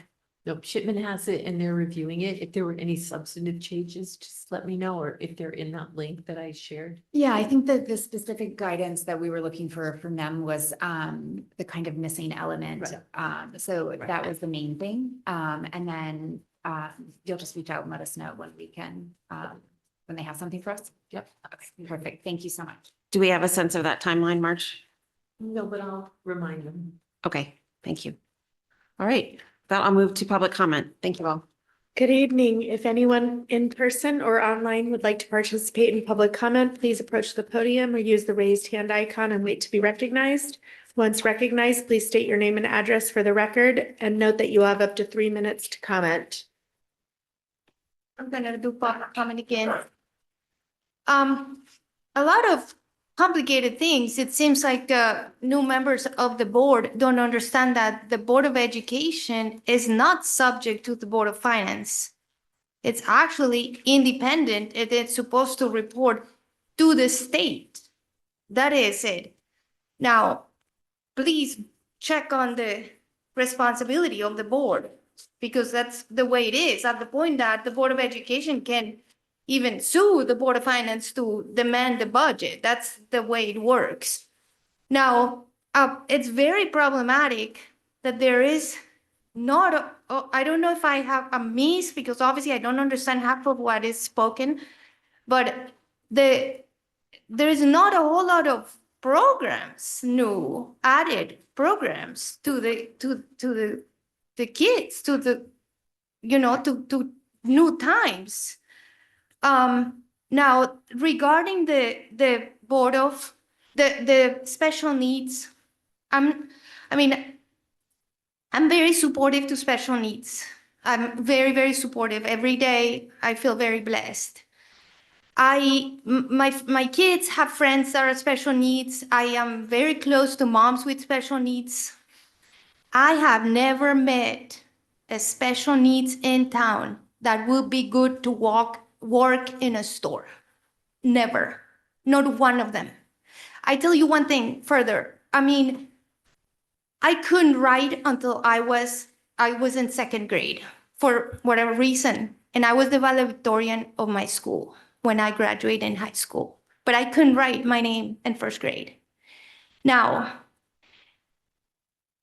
some people have some skills and some people have other skills.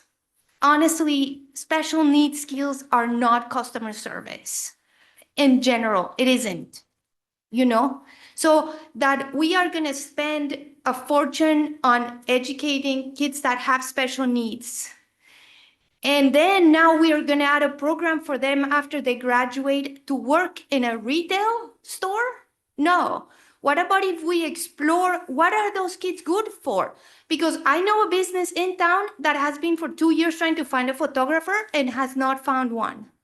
And I can guarantee that a lot of the special needs in our school, if they had a chance to explore photography, they probably would be great photographers.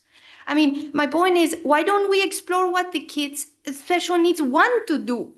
What do they want to do? What do they dream with doing? Maybe, one of my daughter's special needs friends is great drawing.